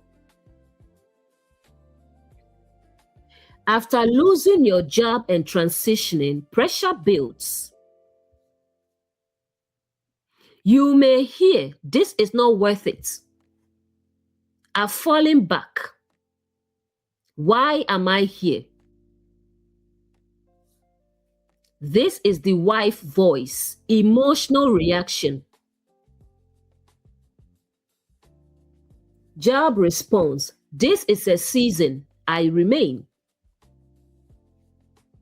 The situation is uncomfortable, but I am not abandoning myself. Relationship example. After a breakup, emotional pain. The voice says, "Love is not worth it. I'm done with relationships." This is the voice reacting from pain. Discernment response, "This hurts, but I won't close myself." Pain does not have to define your direction. Faith example. After belief shifts, confusion plus discomfort. The voice says, "Forget all this, just walk away." This is the voice abandoning alignment due to discomfort. Job response, "I may not understand fully, but I remain aligned with truth." Discomfort does not mean you are off path.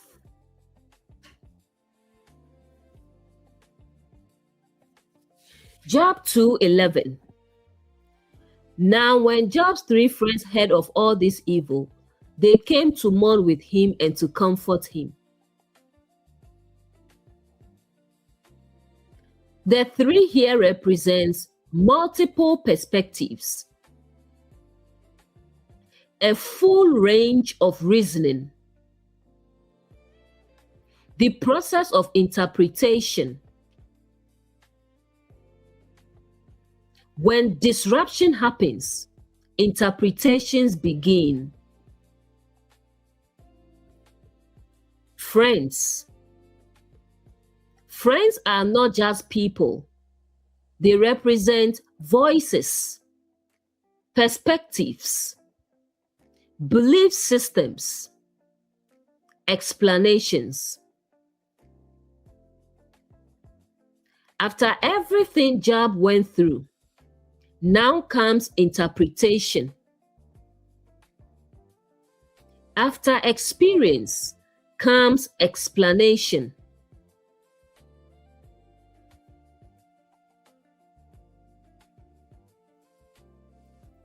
Let's look at the herd. They didn't experience it. This is second-hand understanding. Interpretation without full awareness. Not every voice understands your experience, even if they care. To comfort him. Intention is good, but what follows later shows misunderstanding, misinterpretation, wrong conclusions. Good intentions don't always produce true understanding.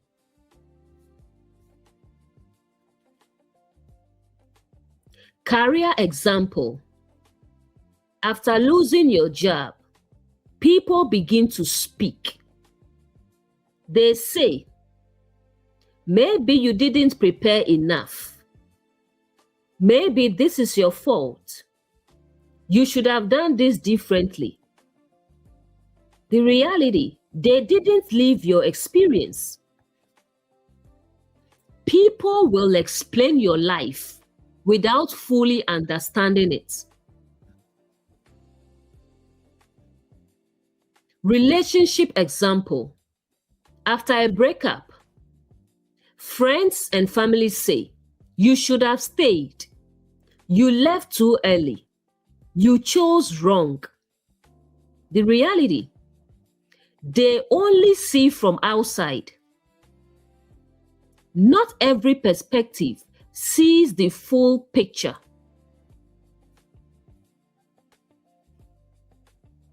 Faith example.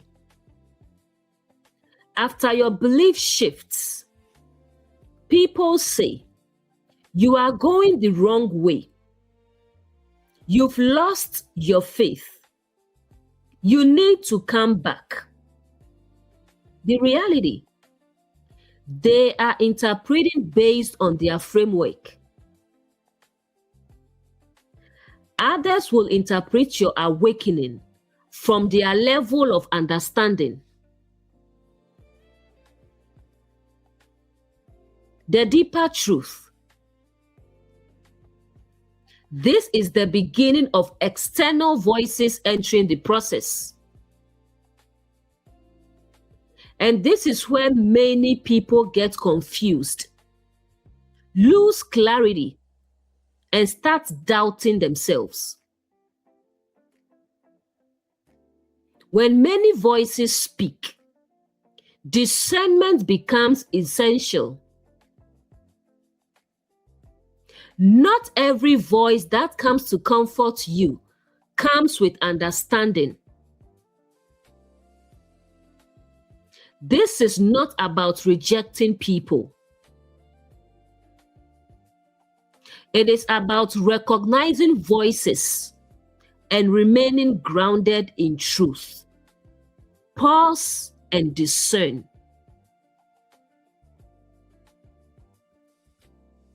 Job 2 verse 12 to 13. They lifted their eyes and did not recognize him.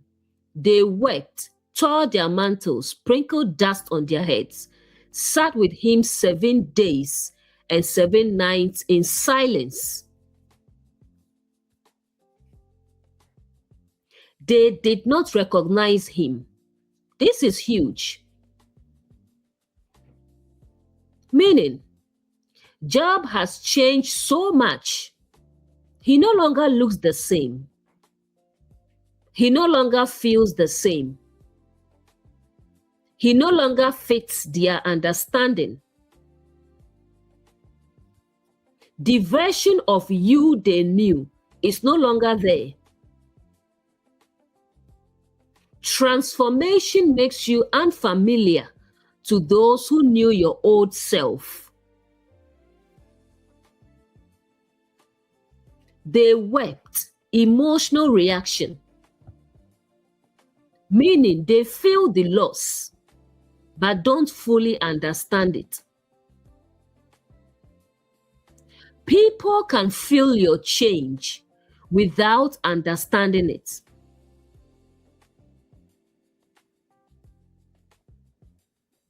Torn mantles and dust on head, same symbols as Job. Meaning their own identity is shaken. Their understanding is challenged. Your transformation doesn't just affect you, it challenges others too. 7 days and nights. 7 equals completion. Meaning, a full cycle of observation, processing, and presence. Sometimes, the process requires time, not explanation. Next is silence, no words. Meaning, nothing to explain, nothing to fix, nothing to interpret. Some experiences are beyond explanation. The deepest moments don't need words, they need presence. Career example. After your transition, people who knew you in a previous role may now see you differently. This isn't you. What happened? The reality, they are seeing change, but don't understand the process. You've changed, but they are still seeing who you used to be. Relationship example. After deep personal change, people may say, "You are different. You've changed." The reality, you are not the same person anymore. Growth can make you unfamiliar, even to those closest to you. Faith example. As your understanding deepens, others may not recognize your perspective. They may question you, misunderstand you, not know how to respond. When your understanding shifts, you may no longer fit familiar frameworks.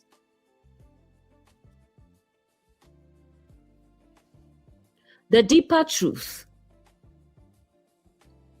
This moment is not about explanation. It is about presence. Not everything needs to be explained. Some things need to be witnessed. When words fail, presence remains.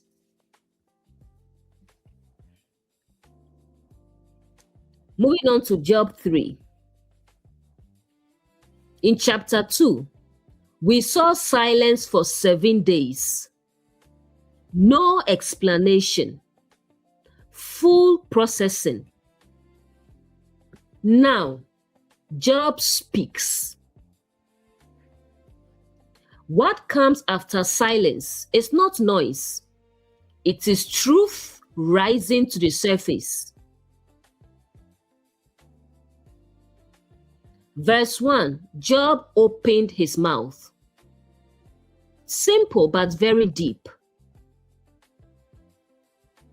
This is not casual speaking. This is processed emotion,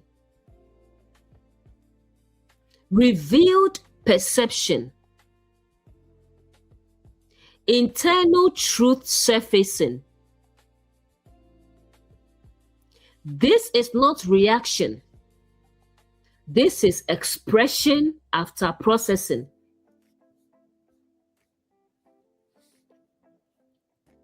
Verse 2 to 3, let the day perish. Job curses the day he was born.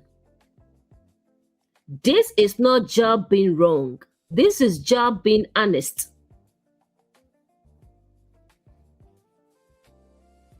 Day equals awareness, identity. The moment he came into this experience, he is not rejecting life.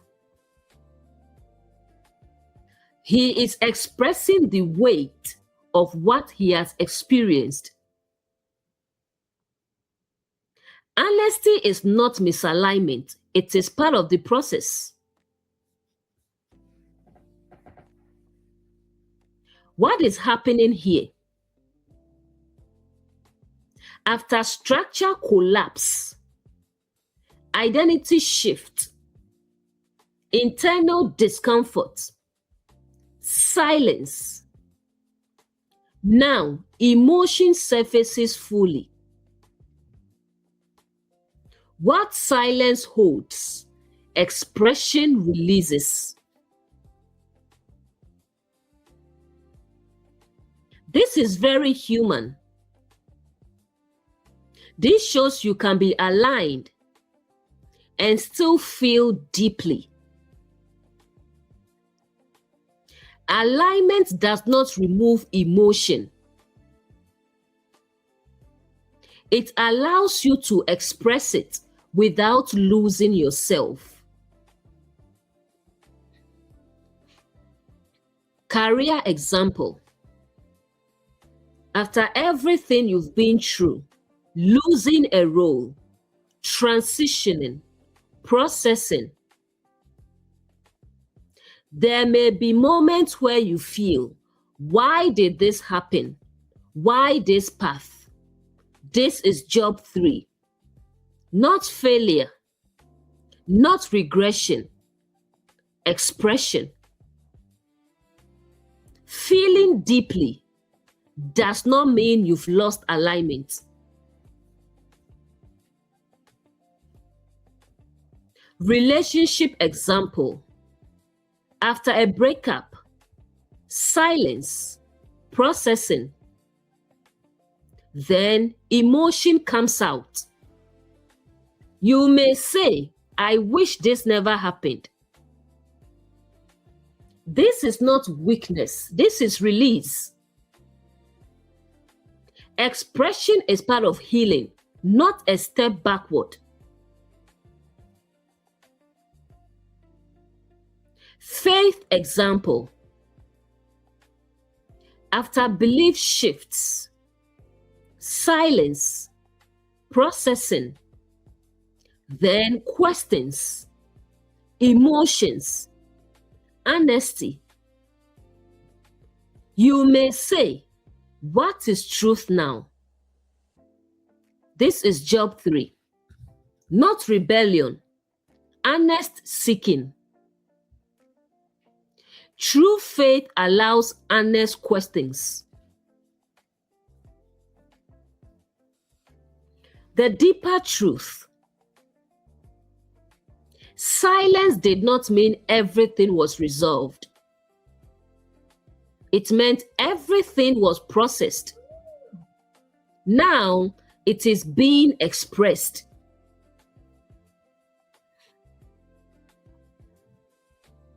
Let's look at the response of Job's friends. The big picture. Each friend represents a different way people explain suffering. We start with Eliphaz, the spiritual experience voice.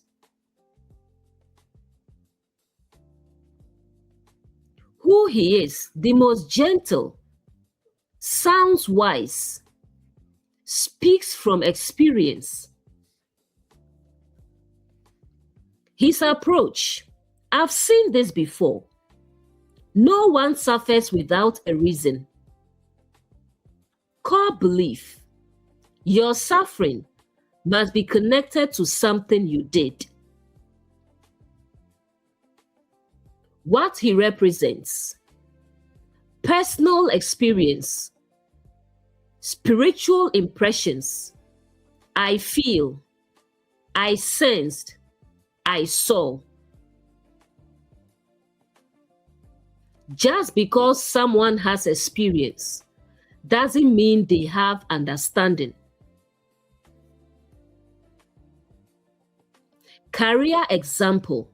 Someone tells you, from what I've seen, people who lose jobs weren't performing well.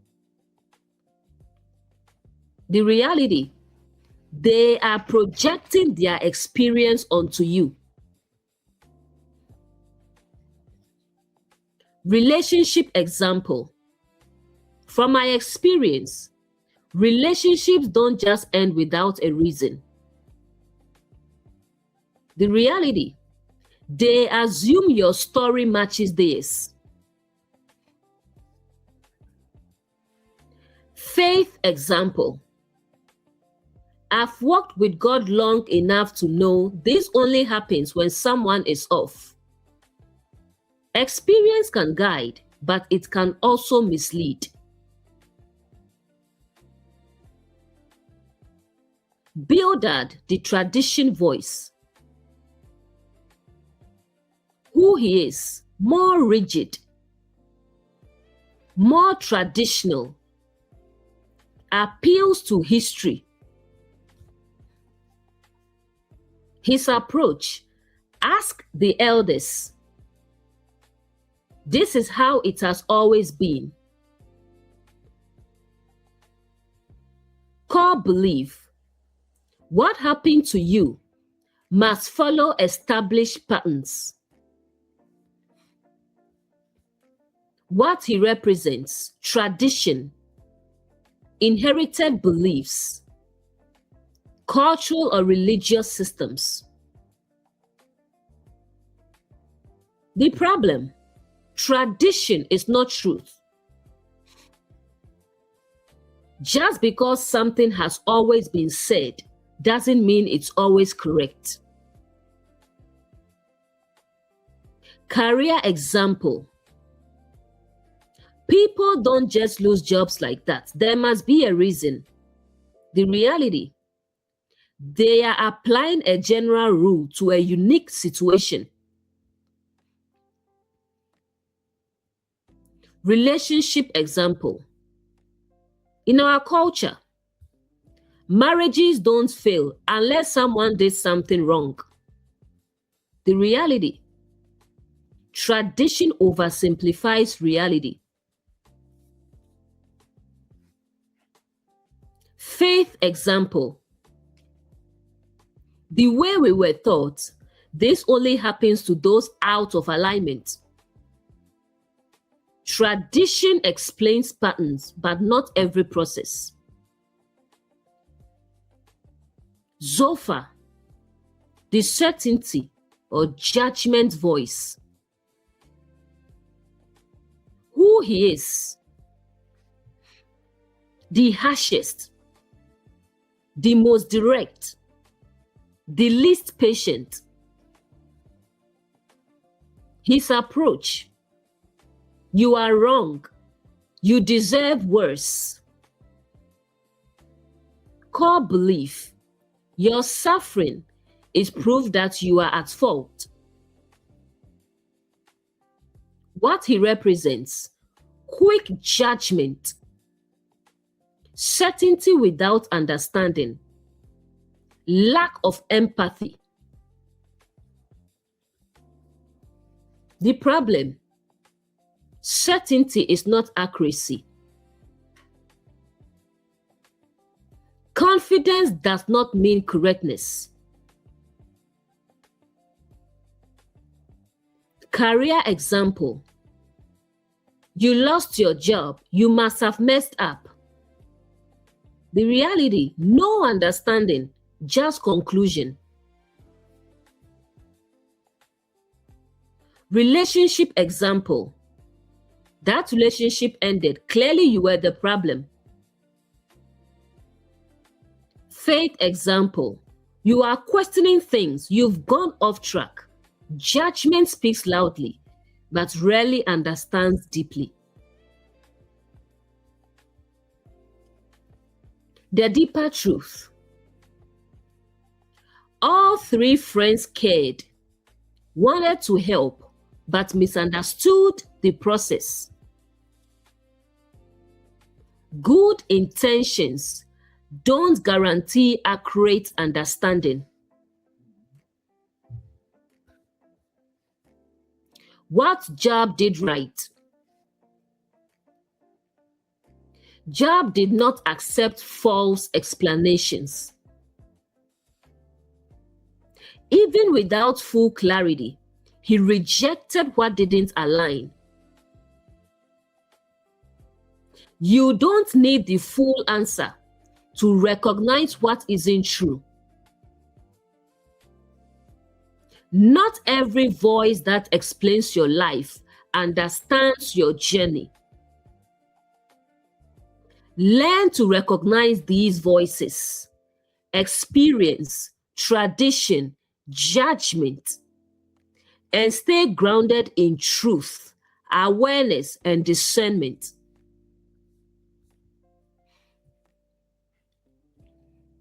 Let's look at Job's response to his friends. The big picture: Job is in pain, in confusion, in transition. But one thing stands out. He refuses to accept what is not true.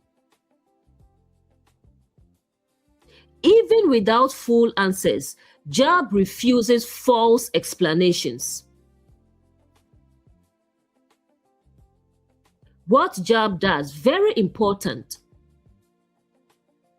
He does not blindly agree, accept blame, or conform to their reasoning. He does question, challenge, and remain honest. Job rejects false blame. The friends say, "You must have done something wrong." Job responds, "That is not accurate." Meaning, he knows his intention. He knows his integrity. You don't have to accept blame just because someone explains your situation.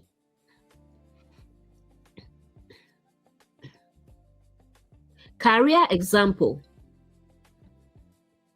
People say you lost your job because you failed.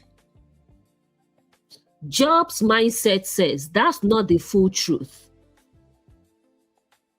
Not every explanation of your life is accurate. Relationship example. People say the relationship ended because of you. Job's response, that's not the whole picture. Faith example. People say you are questioning because you've gone off. Job's response, no, I'm seeking clarity. Job remains honest. This is huge. He does not pretend. He expresses pain, confusion, and frustration. He doesn't fake everything is fine. Honesty is not rebellion. It is part of alignment.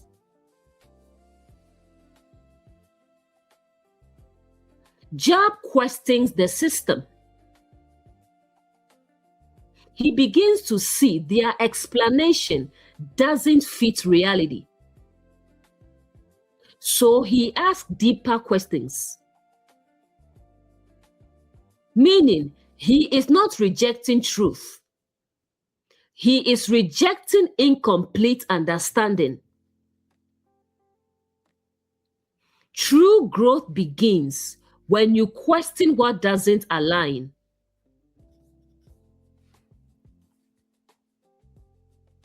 Job does not lose himself.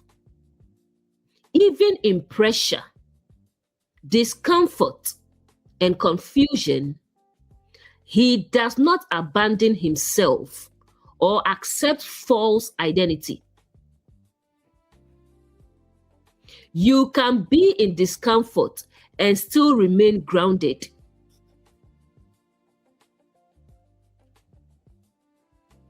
Job speaks directly. He says things like, "You are not speaking correctly." Meaning, discernment is active. He recognizes what is off. Discernment allows you to recognize what doesn't align, even without full clarity.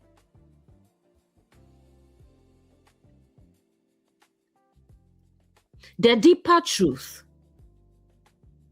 Job shows us you don't need all the answers to recognize what is not true. Clarity is not always knowing the answer. It is knowing what is not true. This is what people need today. Because many people internalize what others say and begin to think, maybe it's my fault. But Job shows, pause, discern, don't accept everything. Just because someone explains your life doesn't mean they understand it. You don't have to accept every voice. Believe every explanation.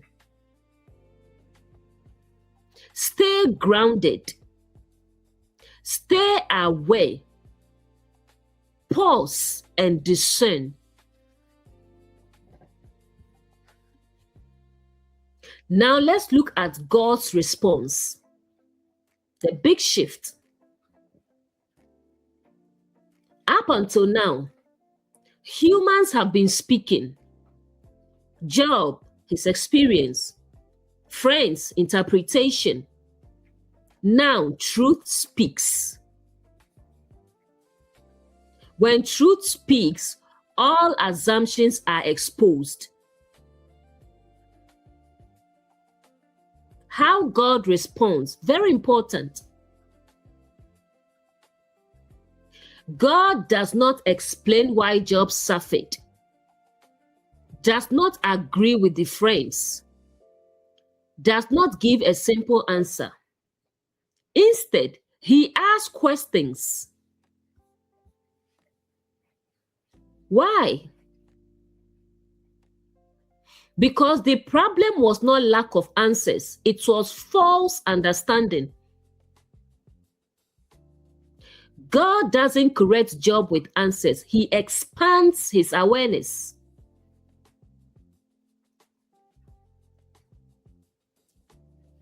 In Job 38, you see, where were you? Job 38, God begins with, where were you when?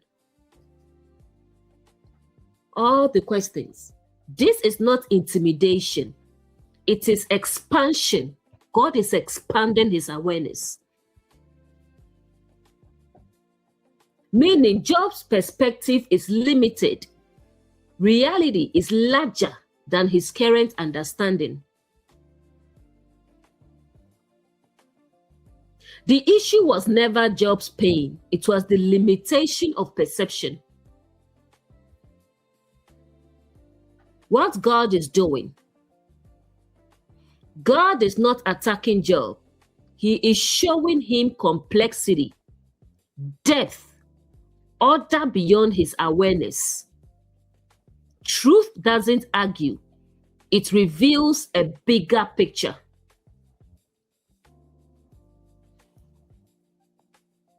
What happens to the friends?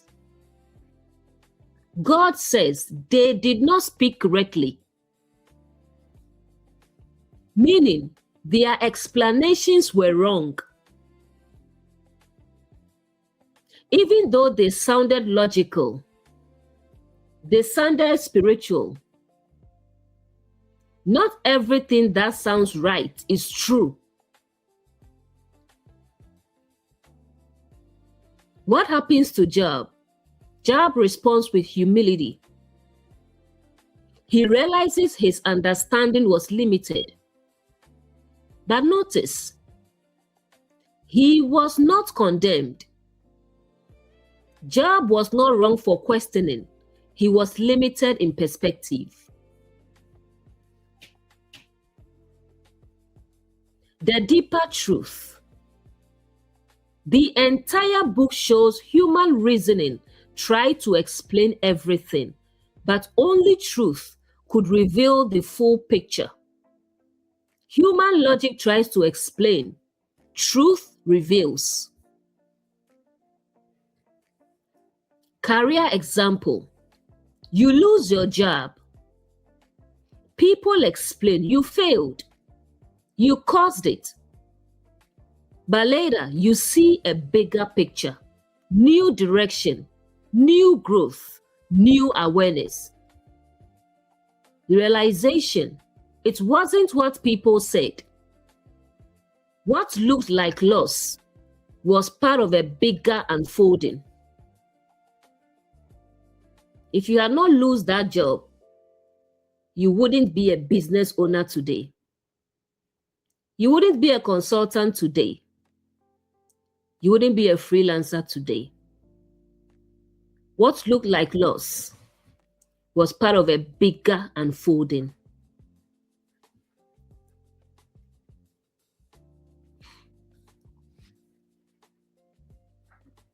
So it revealed the true you, that you have the capacity to be a business owner.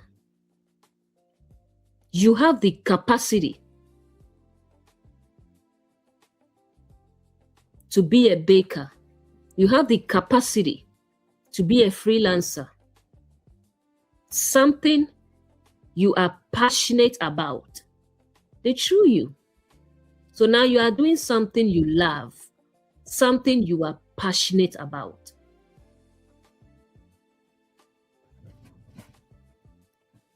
Relationship example. A relationship ends. People say it failed because of you. But later, you see growth, clarity, alignment. What looked like failure revealed deeper truth. Faith example. Your beliefs are shaken. People say you've gone off track. But later, your understanding deepens. What looked like confusion was expansion. The final shift. Job moves from needing answers to seeing differently. The answer was not information, it was expanded awareness.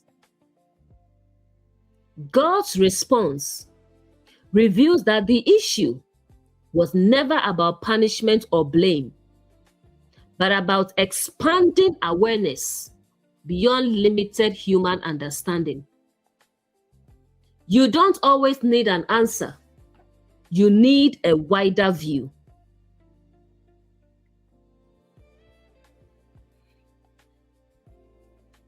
We ending with Job 42. Job 42, verse 1 to 2. I know you can do all things. Job says, now I see. Now I understand. Meaning, this is not blind belief. This is realization. Clarity replaces the need for explanation. Verse 3. I spoke what I did not understand. Meaning, Job recognizes his perception was limited. Important, he is not condemning himself. He is acknowledging growth. Growth is realizing where your understanding was incomplete. Verse 5, I have heard, now I see. This is one of the most powerful lines. Before, he had second-hand knowledge, information, teachings. Now he has direct understanding, personal realization. There is a difference between hearing and seeing. Verse 6, humility. Job humbles himself. Not shame, alignment. True understanding produces humility, not ego. Verse 7, God corrects his friends. They were wrong. All their explanations didn't reflect truth. Not every explanation of your life reflects reality. Verse 8 to 9, Job prays for them. Very deep. Job intercedes, meaning no bitterness, no resentment. When you understand deeply, you stop holding offense. Clarity removes the need for resentment.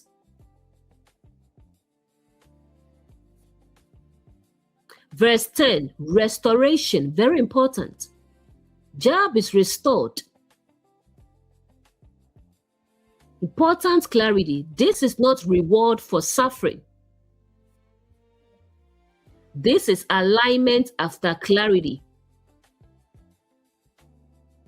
When perception shifts, life reorganizes. When you see clearly, your life begins to align differently. Now you've seen that you have a passion for painting. You have a passion for baking. So now you've turned it into a business. You've been restored to your true self. So now your life begins to align differently. Now you wake up each day with happiness, with joy, because you are going to do something you love. At first, the job you lost, you are just doing it because you have bills to pay. So sometimes you don't want to go to work, but because you have bills to pay, you have to go. But now, you have something you love. So you wake up each day excited with joy because you're doing something you love, something you are passionate about. So when you see clearly, your life begins to align differently. Verse 12, double.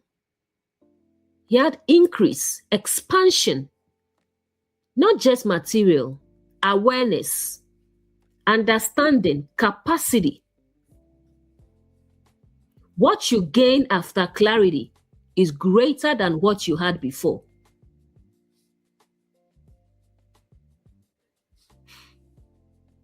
Verse 13 to 15, sons and daughters again. Identity expressions return, but different now. Refined, aligned, clearer. What returns after transformation is not the same as before. Career example. Before, a good role, stability, then loss, transition, questioning. Now, clarity forming, direction reshaping, identity deepening. What you are becoming is not what you were before.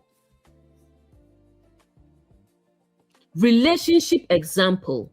Before, attachment, identity tied to relationship, then loss, reflection, processing.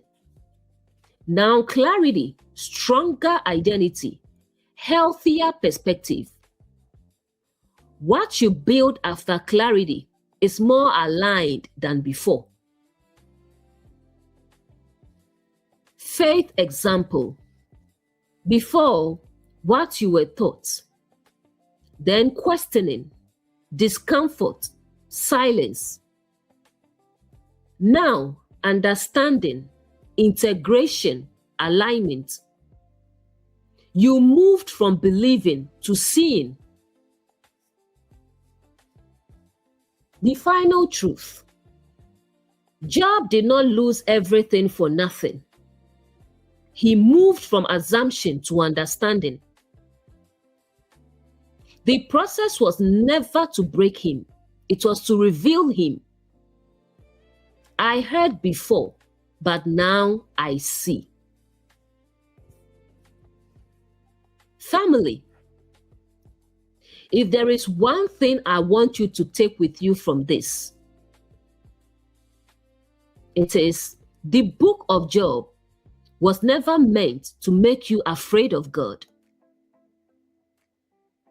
It was meant to free you from misunderstanding. Because what we've seen together is this.